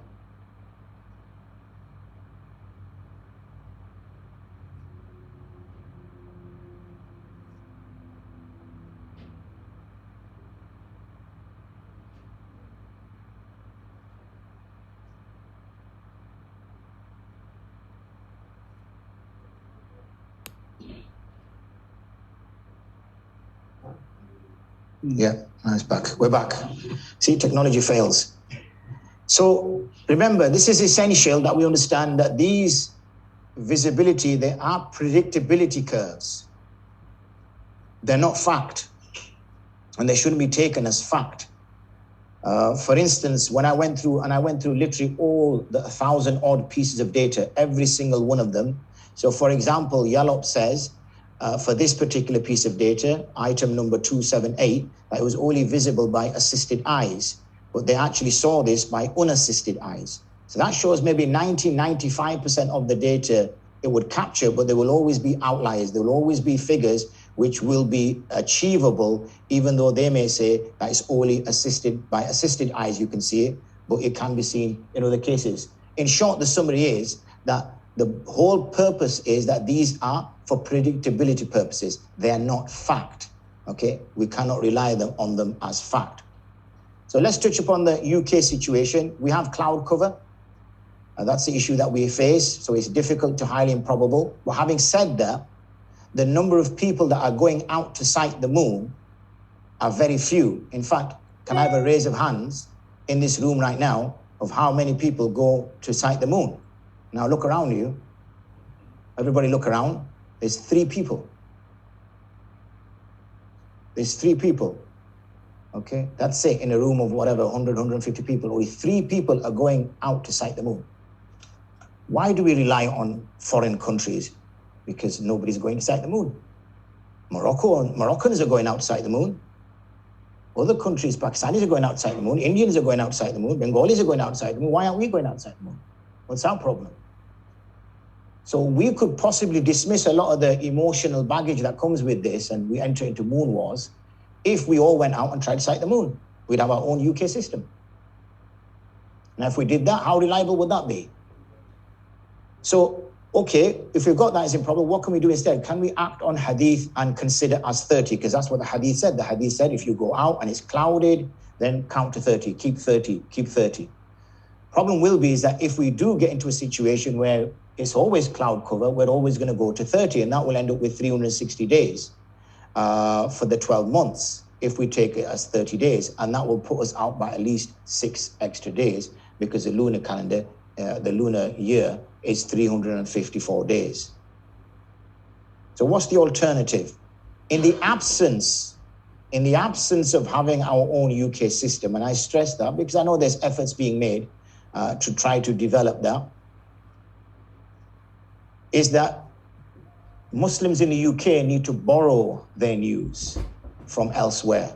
Now, either they borrow that from a Muslim country that already has a qadi or a ministry in place, or if it's a non-Muslim country, then there must be a shura in place which is acting in place of a qadi. We have that here in the UK. So we have various shuras in the UK that deal with our affairs, our prayer time, our start of the month, when we have issues with talaq, when we have issues with inheritance. We are going to qazis, we are going to ulama, they're dealing with it. It would be different if we were running in a country which was going by having Sharia courts in the real sense of the word, and we would take our differences to them. We don't in the UK. So in the UK, Muslims themselves, ulama themselves, have to set up those organizations so we can continue to live by our faith. We can continue to live by our faith, but in a secular, liberal setting like the UK. We need to make sure that that place has a legally sound system in place. And that's what we've seen already. And there's a paper that I've written, which is on www.irtis.org.uk. I think the chat will type it into the chat box and maybe even send a link onto that.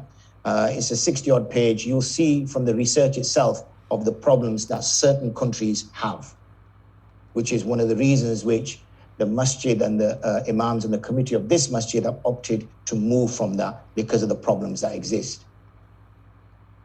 Some kind of agreement in place between the foreign and the UK committees. And then there's got to be a legally sound system in the transfer of the ruling. Mufti Zubair Sahib spoke about the social media of the past, and now we speak about the social media of today. In reality, and he touched on a very good point, is that we don't really follow any moon sighting committee. In reality, if you think about it, we're just following what we see on the news or the message we get on WhatsApp or whatever. In fact, we already know it's Eid before we've come to break our fast. Before we've even come to the masjid, before we even asked Imam Sahib, we know it's Eid.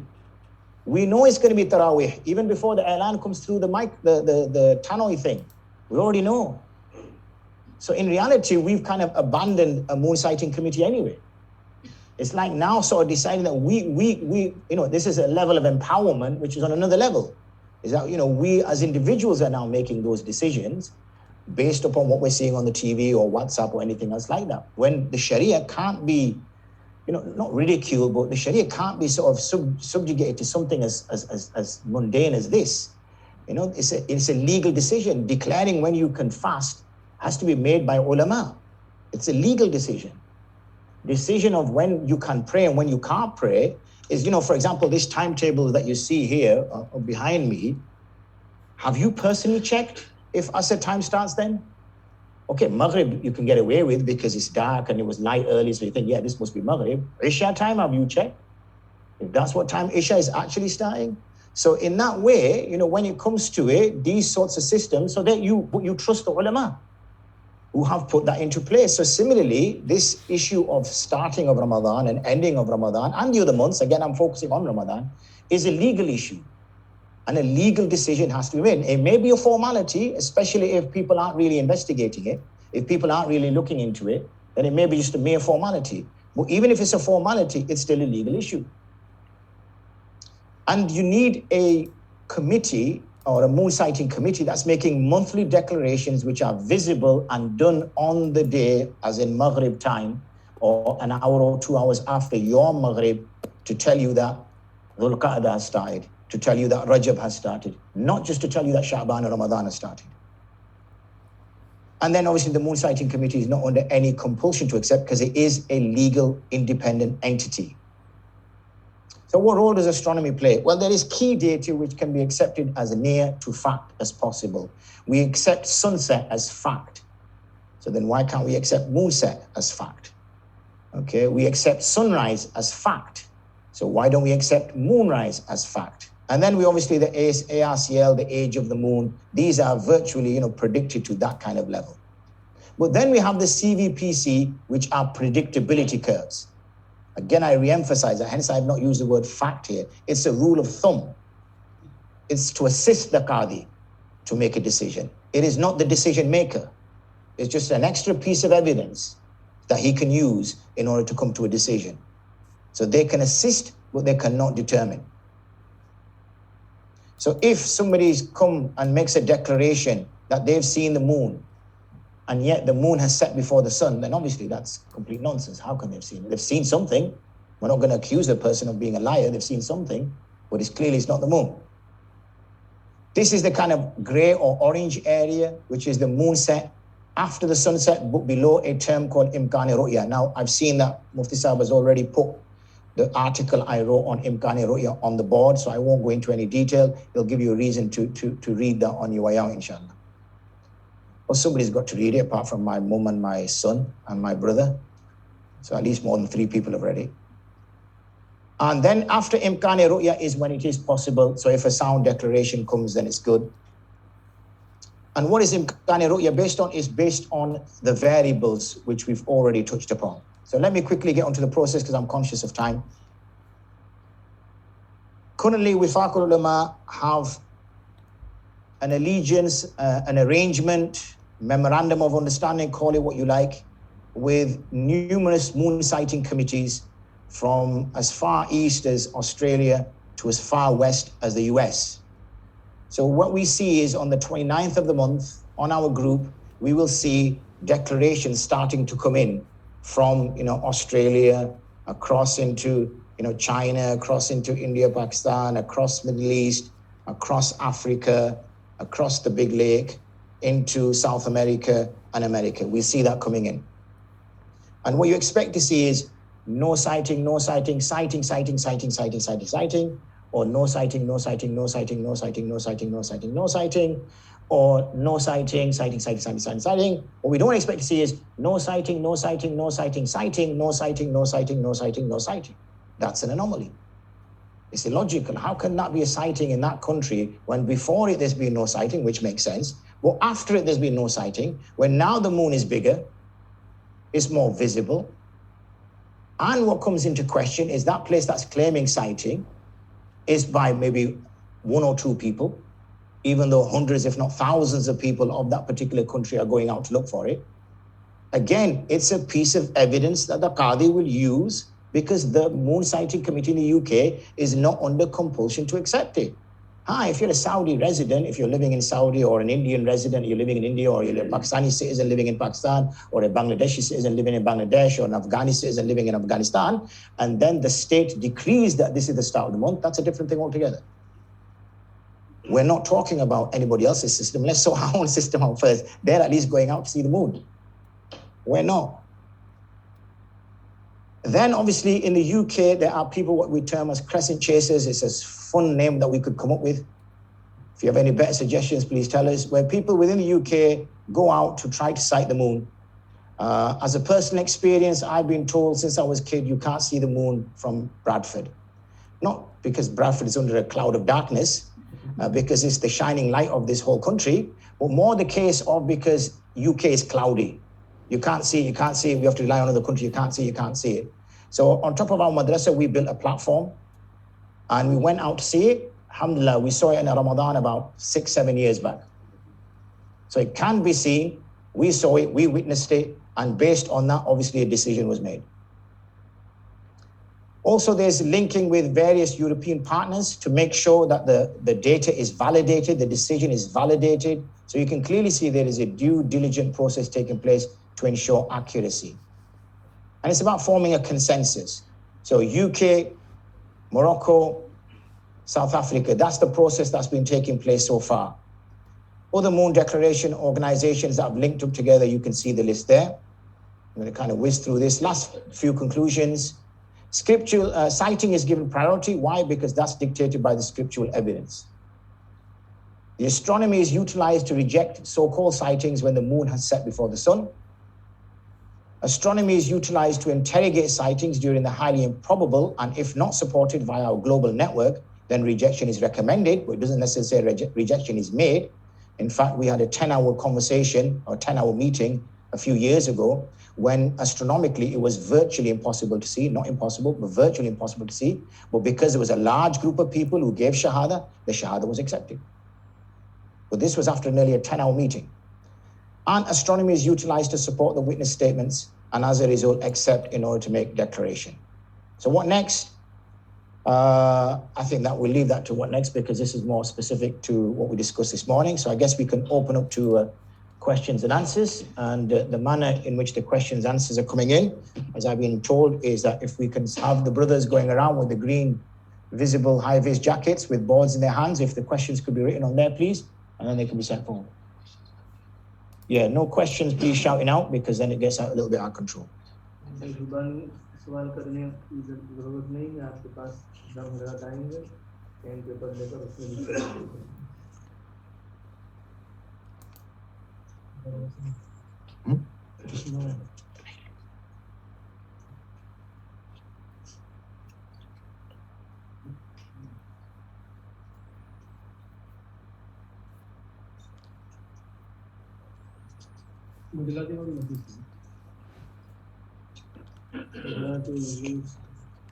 Push to.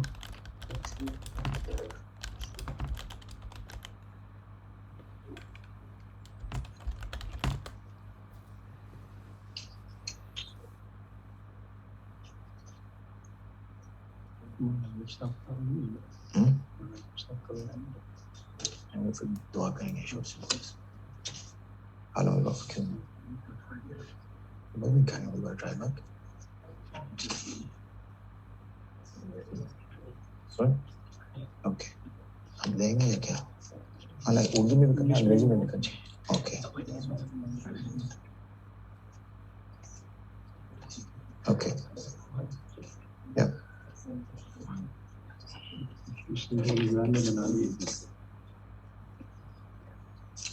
Okay, Bismillah ar-Rahman ar-Rahim. Let's start with this. Is unity not more important? There's a few questions that have come in with regards to unity. Yeah, if we can just write the questions down, please. Is unity not more important? I don't know what more important than. Is it means if I can end this question for the person, is unity not more important than getting it right? I don't know. How's this question supposed to end? You think that's fair? So is unity not more important than being right? Because they've not written anything, I don't know what to say. Is unity not more important? But unity can only be important when we're right, I guess. Unity is not important if everybody in here says it's Asr time and two people say it's not. Does that mean we should abandon what those two people are saying and just go by what everybody's saying because they're saying it's Asr time? So therefore, you know, unity is only important when it's right. What's wrong with Saudi sighting? I think that's been answered, is it not? I think that's been, I've explained that already several times.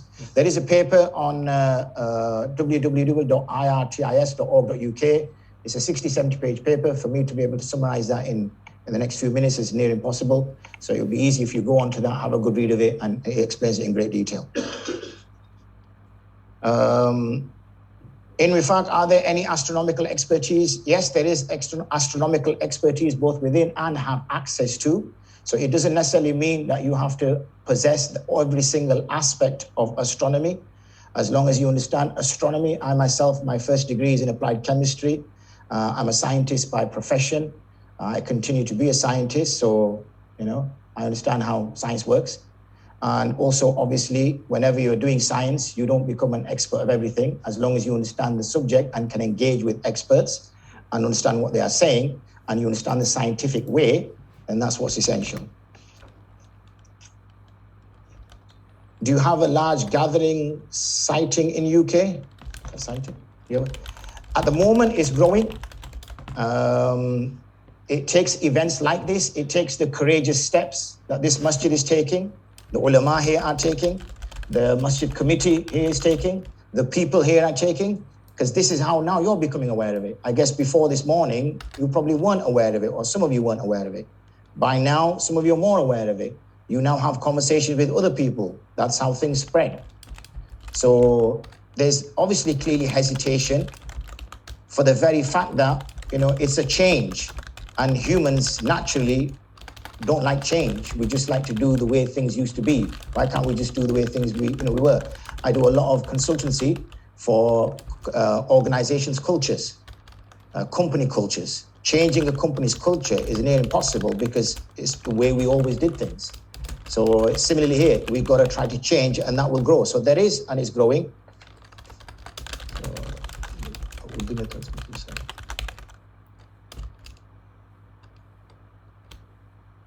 یہ بات ایک سوال یہ پوچھا کسی نے کہ اتحاد اہم نہیں ہے. دیکھیے اتحاد وہ ہوتا ہے جو صحیح رائے پر کیا جائے. غلط چیز پر اتحاد نہیں ہوتا, ملی بھگت ہوتی ہے. مان لیا گیا کہ وہ اس طرح کر لینا ہے. اتحاد تو وہ ہوگا جو صحیح شریعت کے مطابق ہو, دلائل کے سامنے رکھ کر کیا جائے, اس کو ہم اتحاد کہیں گے. دوسرا سعودی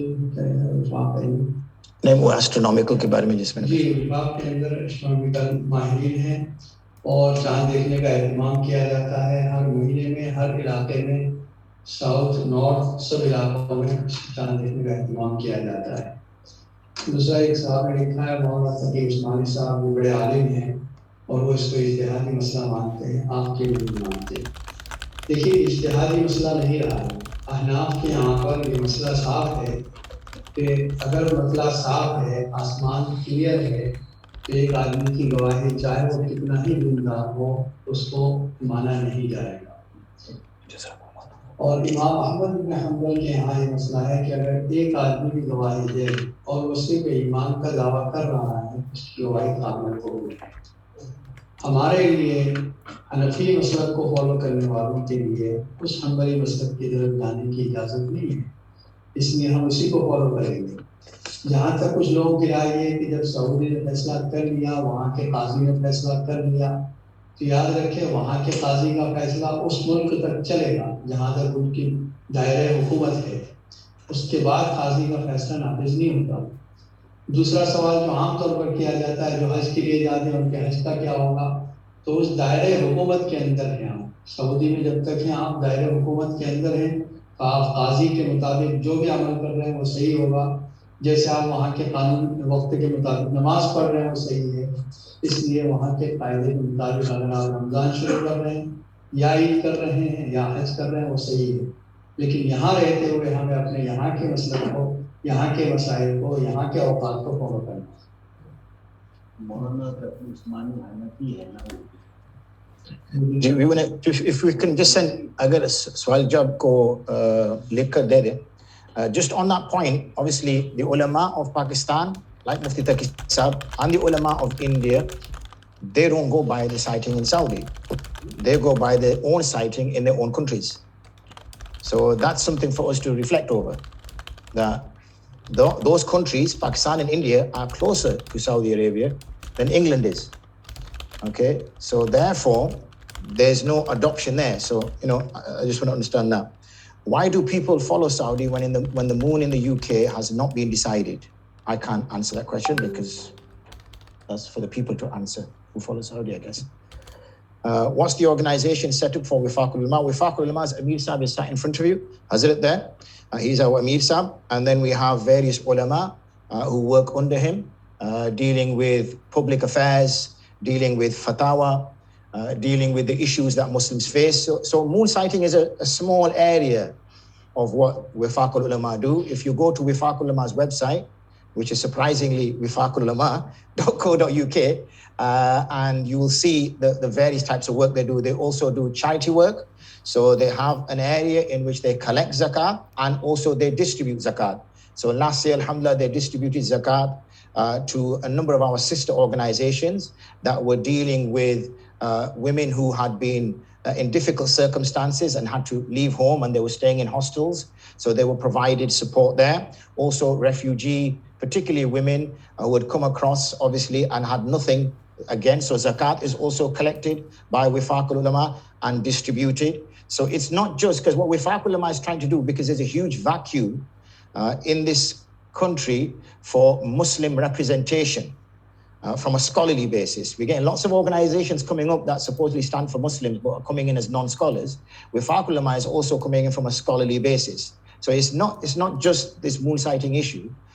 There's numerous of the issues. There's a lot of work that's been done on salah times, about the refraction and how do you determine when the light refracts and when has the sun really set, when hasn't it set. So as you see, there's a lot of work that's gone on. So I do encourage you to please go onto that website.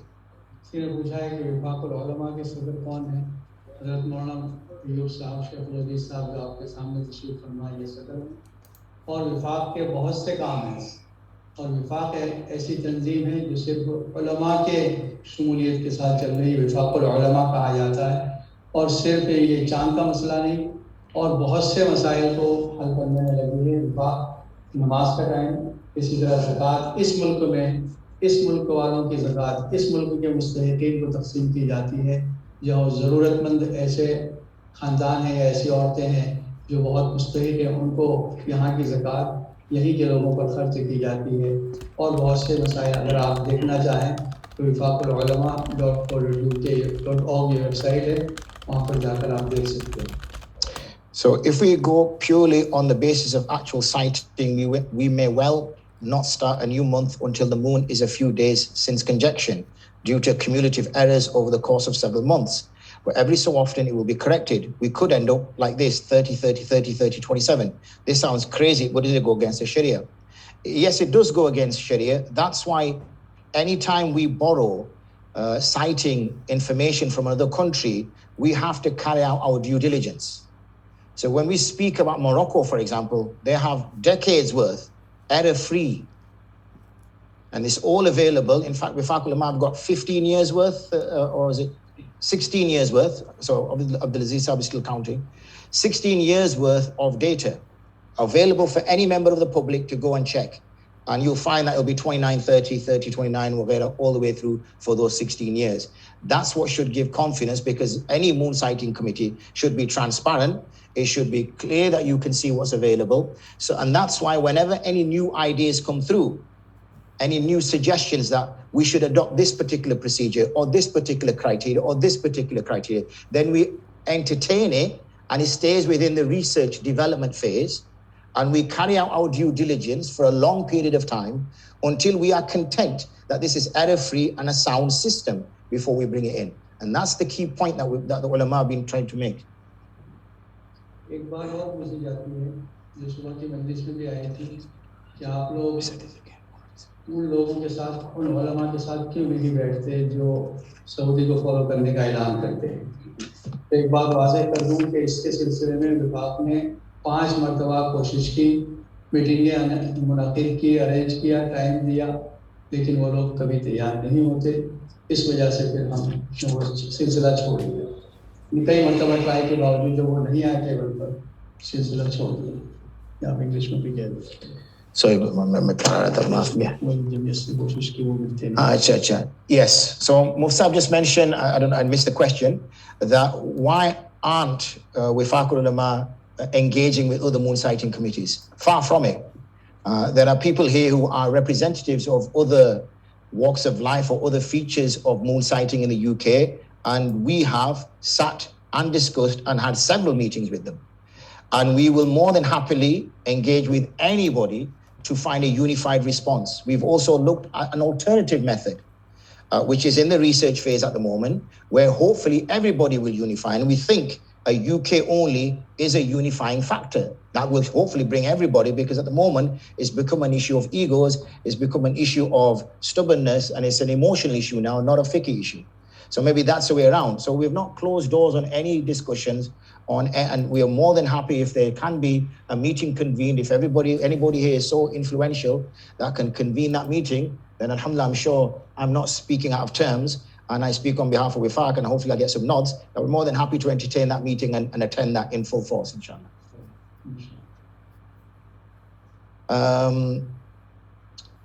Do Saudi have a moon sighting system, or do they follow Qura calendar? They have a system in place, but again, I don't want to kind of like badmouth, people and get people upset, because in the morning, one or two people got a little bit upset. There's a use of CCD. You need to understand what CCD is. It's a type of imagery that's used. That's again, this is what I'm saying. This is a whole area which we get a little bit too emotional about without understanding the facts of what's going on. There are ulama, obviously, within WIFAQ who've dedicated that time towards it. I, like Mufti Zubair Saab, also was born and raised in Bradford, and therefore I followed Saudi because that's what my masjid did for decades. It was only when these problems started to come up, and I was thinking, how come again these problems come up? How come again? That's why I think the way it's being expressed is that there's two separate parties. One is promoting one and one is promoting the other. It's not. It's the ones who have woken up from the slumber, I guess, and have thought, hold on, this is not right. Now, either I can just carry on like a sheep and just follow this, or I have to look at what I'm seeing in front of me and think, this is wrong, and make a stand. So, for decades, since I was a young kid, that's, we followed our local masjid in Hanover Square. Ibn Abbas hadith jo riwayat hai Sayyidina Muawiyah ke bare mein.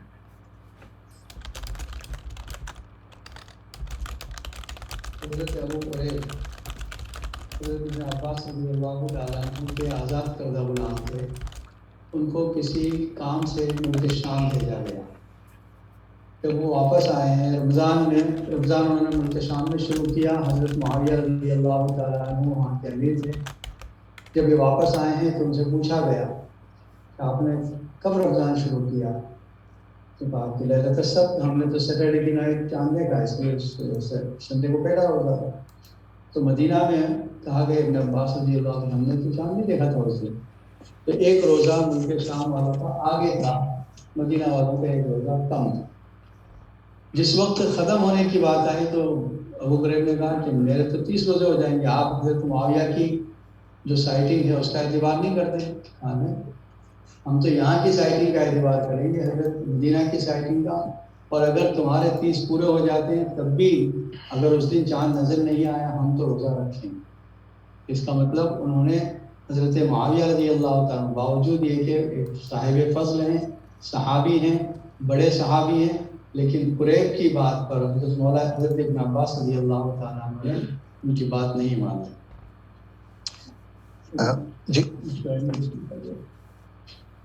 I wasn't listening.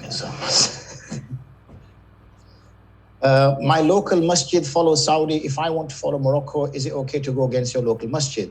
I'm going to speak as a person, individual now, rather than speak on behalf of any organization.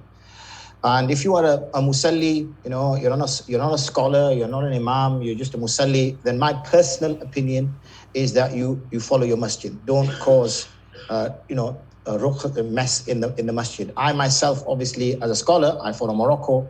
I follow that criteria because to me, I cannot practice on a criteria which I know is wrong.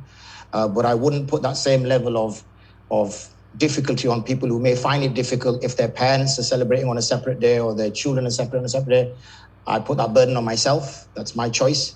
I do that because, as I said, I cannot fast on a day which I know not to be the right day, and I can't celebrate Eid on a day which I know not to be the right day. So that's my choice. However, if you're a local masjid and you are a normal average person attending your local masjid, you're not a scholar, you're not an expert in this area, and you know, for the sake of that, inshallah, that's my own personal opinion. If Mufti wants to give his own opinion on this, I'm sure he's entitled to do so. حضرت نے جو کہا وہ صرف اس لیے تاکہ اختلاف نہ ہو، لیکن اگر آپ ہمت کریں گے، آپ اپنی مسجد کو چھوڑ کر کسی دوسری مسجد میں جا سکتے ہیں، کیونکہ دوسری مسجد میں صحیح نماز ہو رہی ہے تو آپ وہاں چلے جائیں. مفتی سعید صاحب پالنپوری رحمۃ اللہ علیہ کی مثال آپ کے سامنے ہے، باوجود ہے کہ وہ مسجد میں پورا مہینہ ٹھہرے لیکن عید کی نماز نہیں پڑھی ہوئی. آپ ہمت کریں، انشاءاللہ اللہ آپ کا ساتھ دے گا. I agree with what Mufti Sahib says on that point. If you can go to another masjid, then that's easier. This is an occasion where you cannot go to the other masjid.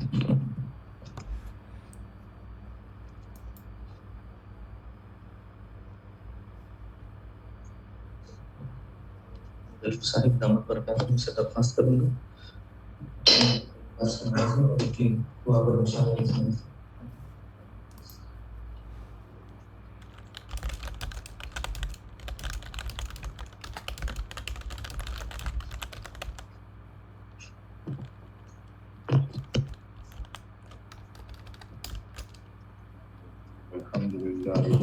وسلام علی عبادی الذین اصطفیٰ اما بعد. صرف 3 باتیں مختصر اس کاغذ میں لکھی ہے میں نے، وہ بس آپ کے سامنے پیش کرنی ہے. پہلی بات یہ کہ الحمدللہ ہم سب کے دل میں حرمین شریفین کی، سعودیہ کی ایسی محبت اور تعلق ہے جیسے آپ حضرات کے قلوب میں ہے. کوئی دشمنی، کوئی عداوت ہمیں حرمین شریفین سے یا وہاں کی تمام بابرکت چیزوں سے ہرگز نہیں. جو محبت آپ کے دلوں میں ہوگی وہی انشاءاللہ میرے دل میں بھی ہے، وفاق العلماء کے اکابرین کے دلوں میں بھی ہے. اور جیسے آپ حضرات ماشاءاللہ عمرے میں جاتے ہیں، حج میں جاتے ہیں، طواف کرتے ہیں، ریاض الجنہ میں جاتے ہیں، دعائیں کرتے ہیں، ہم کو بھی اللہ نے اسی طرح جب موقع دیا ہے، توفیق دی ہے. گزشتہ اتوار کو میں خود مکہ مکرمہ میں تھا، حرم شریف میں تھا، وہاں اللہ تعالیٰ نے توفیق دی طواف کرنے کی، دعائیں کرنے کی.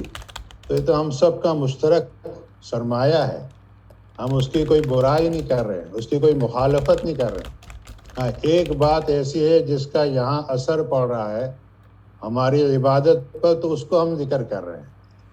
لہذا یہ ذہن آپ حضرات کا بھی سب کا صاف ہونا چاہیے کہ ہمیں سعودیہ سے یا حرمین شریفین سے کسی قسم کی کوئی عداوت، کوئی دشمنی نہیں ہے، نہ ہو سکتی ہے، اور اللہ تعالیٰ ایسی عداوت سے ہمیں بچائے. نمبر 2، ایک مسئلہ جو یہ حضرات اکابر بیان ہی کر چکے ہیں، وہ میں یہ بیان کرتا ہوں کہ وقت سے پہلے کوئی عبادت ادا نہیں ہوتی. یہ اصول شریعت مطہرہ کا مسلم ہے. نماز کے جو ٹائم لکھے ہوئے ہیں، بگننگ ٹائم، اس سے پہلے اگر آپ کوئی بھی نماز اس وقت کی پڑھنا چاہیں گے ہرگز ادا نہیں ہوگی. زوال ٹائم ہے، اس سے پہلے آپ نے ظہر پڑھ لی، آپ کی ادا نہیں ہوگی. لیٹ ہو گئے کسی وجہ سے، مجبوری سے، تو ادا ہو جائے گی. مثلا ظہر کے ٹائم میں آپ نہیں پڑھ سکے، سفر تھا آپ کا، آپ نے عصر کے ٹائم میں ظہر پڑھی، آپ کی نماز ہو جائے گی. یہ مسلمہ اصول ہے. تو ہر عبادت بعد میں ادا ہو جائے گی، پہلے ادا نہیں ہوگی. یہ ایک بات ذہن میں رکھے. اور تیسری بات یہ ہے کہ 2 چیزیں ہیں. مثال کے طور پر آپ کو وضو کرنا ہے اور 2 بالٹی رکھی ہوئی ہیں پانی کی. اب آپ کو وضو کرنا ہے، لیکن کسی نے بتایا کہ دیکھو ایک پانی ذرا مشکوک ہے، ایک بالٹی میں جو پانی ہے وہ ذرا شک والا ہے، اور دوسرا جو ہے وہ بالکل پاک ہے، اس میں کوئی شک نہیں ہے. آپ کس کو اختیار کریں گے؟ بھائی جس میں کوئی شک نہیں، اطمینان ہے، وہاں اس سے وضو کریں گے، اس کو چھوڑ دیں گے. یہاں بھی یہ جو مسائل ہیں رمضان اور عید کے، دو ہی باتیں ہیں، آج روزہ ہے یا نہیں ہے. کل کے روزے میں کوئی شک نہیں ہے، آج عید ہے یا آئندہ کل ہے. تو آج کے عید میں شک ہے لیکن آئندہ کل کے عید میں کوئی شک نہیں ہے. تو اگر آپ نے شک والی بات کو چھوڑ کر یقینی بات کو لے لی تو آپ کے دل میں بھی اطمینان ہوگا. ہم نے بھی الحمدللہ سعودی کے ساتھ عیدیں کی ہیں، رمضان رکھا ہے، لیکن ہمارے دلوں میں شک اور شبہات تھے. لیکن جس دن سے الحمدللہ، حالانکہ ماحول بہت مخالف تھا، آج سے 20 سال سے ہم نے یہ کہنا شروع کہ بھائی یہ فیصلہ صحیح نہیں ہوا. سب لوگ گالیاں دے رہے ہیں، برائیاں کر رہے ہیں کہ یہ کہاں سے نکل آئے نئے، ساری دنیا ایک ہو گئی، یہ ہو گئی، وہ ہو گئی.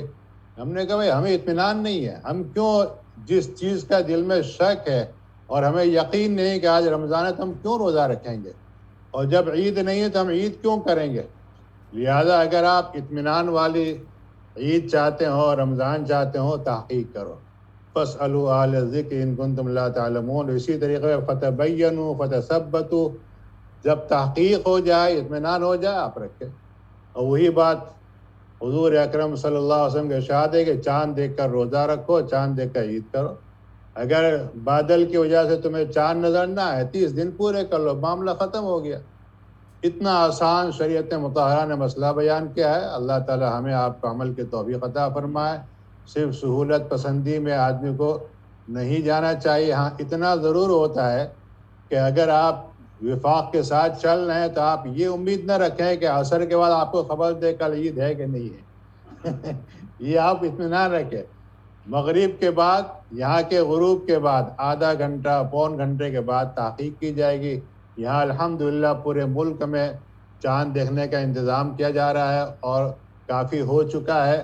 اور اس کے بعد پھر اگر کسی ملک کی اطمینان کن خبر آئے گی بھائی وہاں چاند ہو گیا اور وہاں چاند نظر آ سکتا ہے، اس کے بعد فیصلہ سنایا جائے گا. اور پھر جو بات آئے گی وہ انشاءاللہ اطمینان والی ہوگی. اللہ تعالی ہمیں یقین پر اور اطمینان والی صورتوں پر عمل کی توفیق عطا فرمائے. سبحان اللہ و بحمدہ، سبحان اللہ العظیم. اللہم انت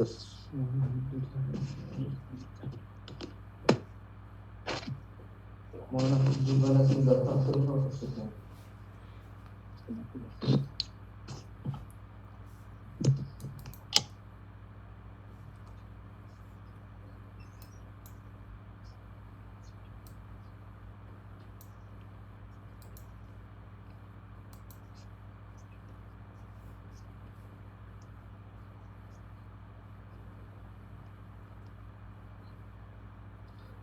السلام علیکم ورحمۃ اللہ وبرکاتہ. نحمدہ و نصلی علی رسولہ الکریم، اما بعد. Honorable ulama, respected elders and brothers, as you can see, I'm not prepared to speak, and I wasn't expected to be speaking today. We've come all the way from Blackburn, and first and foremost, I wanted to thank Leytonstone Masjid, the imams, the committee, for inviting us. We left after Fajr, prayed Fajr in Bolton at 6:15, left at 6:30, got here at 11 o'clock. And I just wanted to learn myself as well about this whole issue.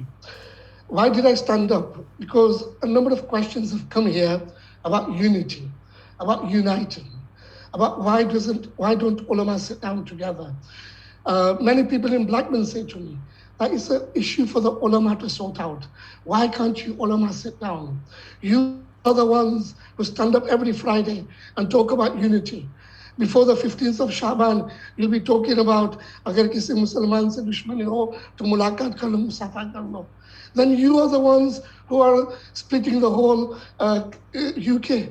So why? So I've just stood up now because when I heard those questions, and I thought it's a nice opportunity, especially they might not be here today, but on Zoom, they are listening in. I am a very close colleague, and I'll mention the name, Maulana Islam Ali Shah, the organizer of Central Moon Sighting Committee, is a colleague of mine. We prayed in Alumburi together. And just now, as I was sitting there, he's on Zoom.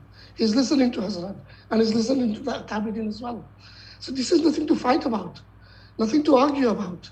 The reason I've stood up is I have been, I don't want to give my age away, but I know what happened in 1986. The meetings that took place in 1986, I had just graduated, I was studying at Alumbury. And from 1986 till 2022, in front of this Akabirin, I will tell you right now, I follow Saudi Arabia. I'm not part of Central Moon Sighting Committee, but I follow that issue. But now this is where there's a big but, capital BUT. I have tried for the last 10 years, and I'm still standing in the masjid, and I've no fear, it's on Zoom, it's recorded, I don't mind. For the last 10 years, I can give you the names of all the ulama who are part of Central Moon Sighting Committee, whether they're part of Hizbul Ulama, whether they're part of Jamiatul Ulama. I have tried to contact each and every one of them. And I stand here today to tell you that unfortunately, those who have met me have made promises and broken all the promises. And those who don't want to meet with me will openly say, we don't want to talk to you. I've stood up to tell you, the Muslims of Leytonstone, East London, and the whole of the UK, and my colleague, Maulana Islam Ali Shah, listening in right now, Maulana Ajao. These Akabirin are ready to meet you, ready to sit down with you, ready to talk with you. Let's unite the Muslims of the UK. You are welcome. I'm not challenging you. I'm not part of Ifaqul Ulama, but I'm telling you, Maulana Islam Ali Shah, Maulana Yaqub Miftahi, whoever's listening in, or whoever gets this, welcome. If you want us to come to you, we are ready. Maulana Yaqub Sahib, you're in Ilford, we're here in Leytonstone. After Asr, I think Hazrat ko chai bhi peeni hai. So Hazrat Maulana ki yahan pee lenge. Koi haraj nahi. Maulana Yaqub Sahib ki yahan, he's a wonderful person. He was the chairman of Masjid Anis of Islam, Tri Street, from 1983 till 2000, 17 years. And in 1992, I was Maulana Yaqub Miftahi Sahib's chauffeur, driver. We used to go to Bradford to the moon sighting meetings. Am I talking out of context, or I can stop? You guys are whispering. Yeah. London guys are so scared, man. We've come from the north, honestly. Live in the world. Go to Rotherham, meet with Mufti Aslam. Go to Wakefield, meet with Maulana Islam Ali Shah. Go to Ilford. They're human beings, honestly. The problem that has occurred, and Hazrat touched upon this, if you read all the books of the scholars who've been in the UK, it's simple. We came into the UK, our grandfathers, in the 50s and the 60s. Ramzan in those days, if you look at the calendar, was in the winter months. It was like January, December, November. New climate, new language, everything alien, and the issue comes up about Ramzan. And the issue comes up about Eid. So what did they do? So now they tell me 5 minutes. I traveled 4 hours in the morning, 4 hours to get back, still not been offered. No, sorry, I was given a couple of shillings. In black, when we pray, Asr at 4:45. Okay, 5 minutes means 5 minutes, it's okay. Basically, when the Muslims came in the 60s, they had to find out. So they thought, we can't sight the moon. Let's get information from scholars from India.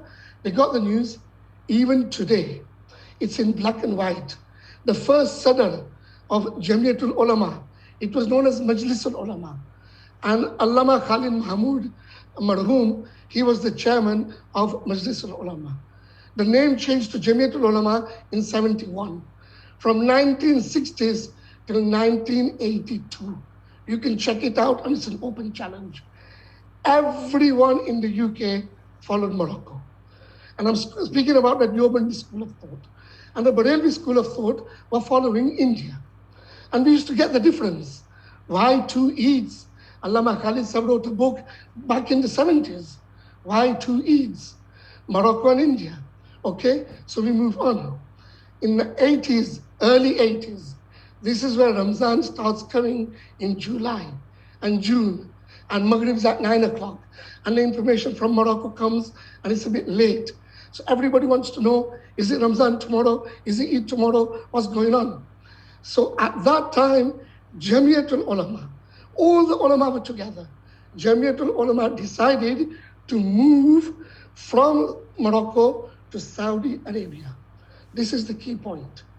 When they decided to move, a group of scholars formed Hizbul Ulama. There was no two groups, open challenge. I was present in 1982, 84. Suddenly a group of ulama, how can they go to Saudi? How can they believe in Saudi? We've been following Morocco. And they formed Hizbul Ulama UK, foundation of Hizbul Ulama Morocco. They're all listening in. Whoever's alive today, I'll tell them openly. So you're the group, Hizbul Ulama, who stopped us from going to Saudi, who didn't follow Jamiatul Ulama, who separated the Muslims of the UK. And then 2 years later, in 1986, when you received the fax, which came late at night, and the next day, Jamiat already had Eid. Jamiat had already prayed the Eid namaz. It was Hizbul Ulama who found the fax late and couldn't pray Eid namaz. So on that day, they had an internal friction between themselves. Shall we break the roza? Shall we not break the roza? Mufti Said Palanpuri Sahib Marhum was in Bolton. He said, simple, break the roza, pray Eid namaz tomorrow. Some ulamas agreed, some disagreed.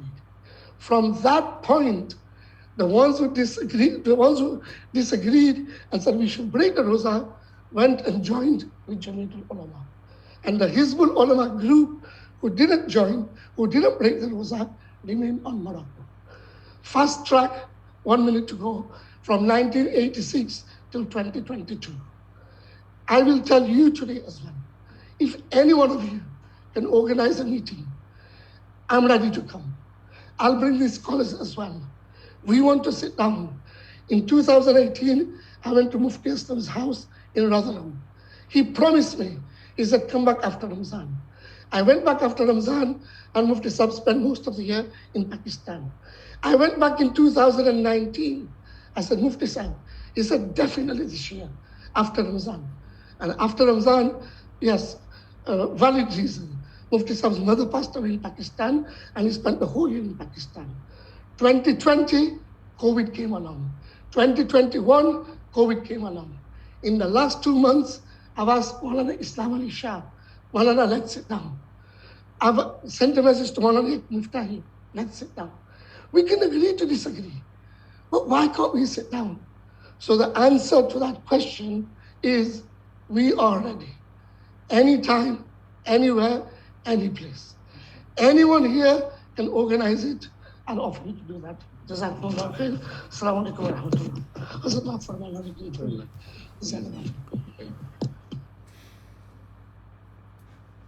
Vallabh यशकुरिल्लाह सल्लम यशकुरिल्लाह के पेश नज़र खुसूसन दूर से आने वाले उलमाए किराम हमारे बुज़ुर्ग हज़रात का तहे दिल से मैं शुक्र अदा करता हूँ तो गुनाह व मसरूफियत के बावजूद तशरीफ़ लाएँ वक्त निकालना और अब हाज़रीन का भी मैं दिल से शुक्रिया अदा करता हूँ कि आप सब्र इस्तिक़दाल के साथ बैठे रहें और उलमाए किराम को सुना। जज़ाकुमुल्लाह।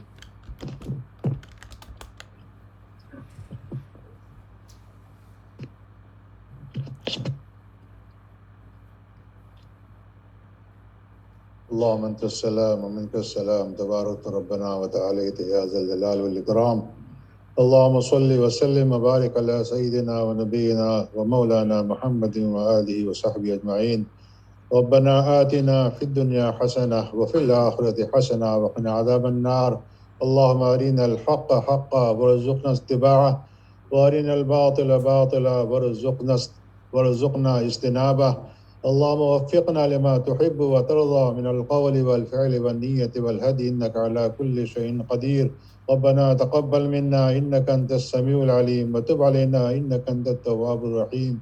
وصلى الله وسلم على خير خلقه سيدنا محمد وآله وصحبه أجمعين.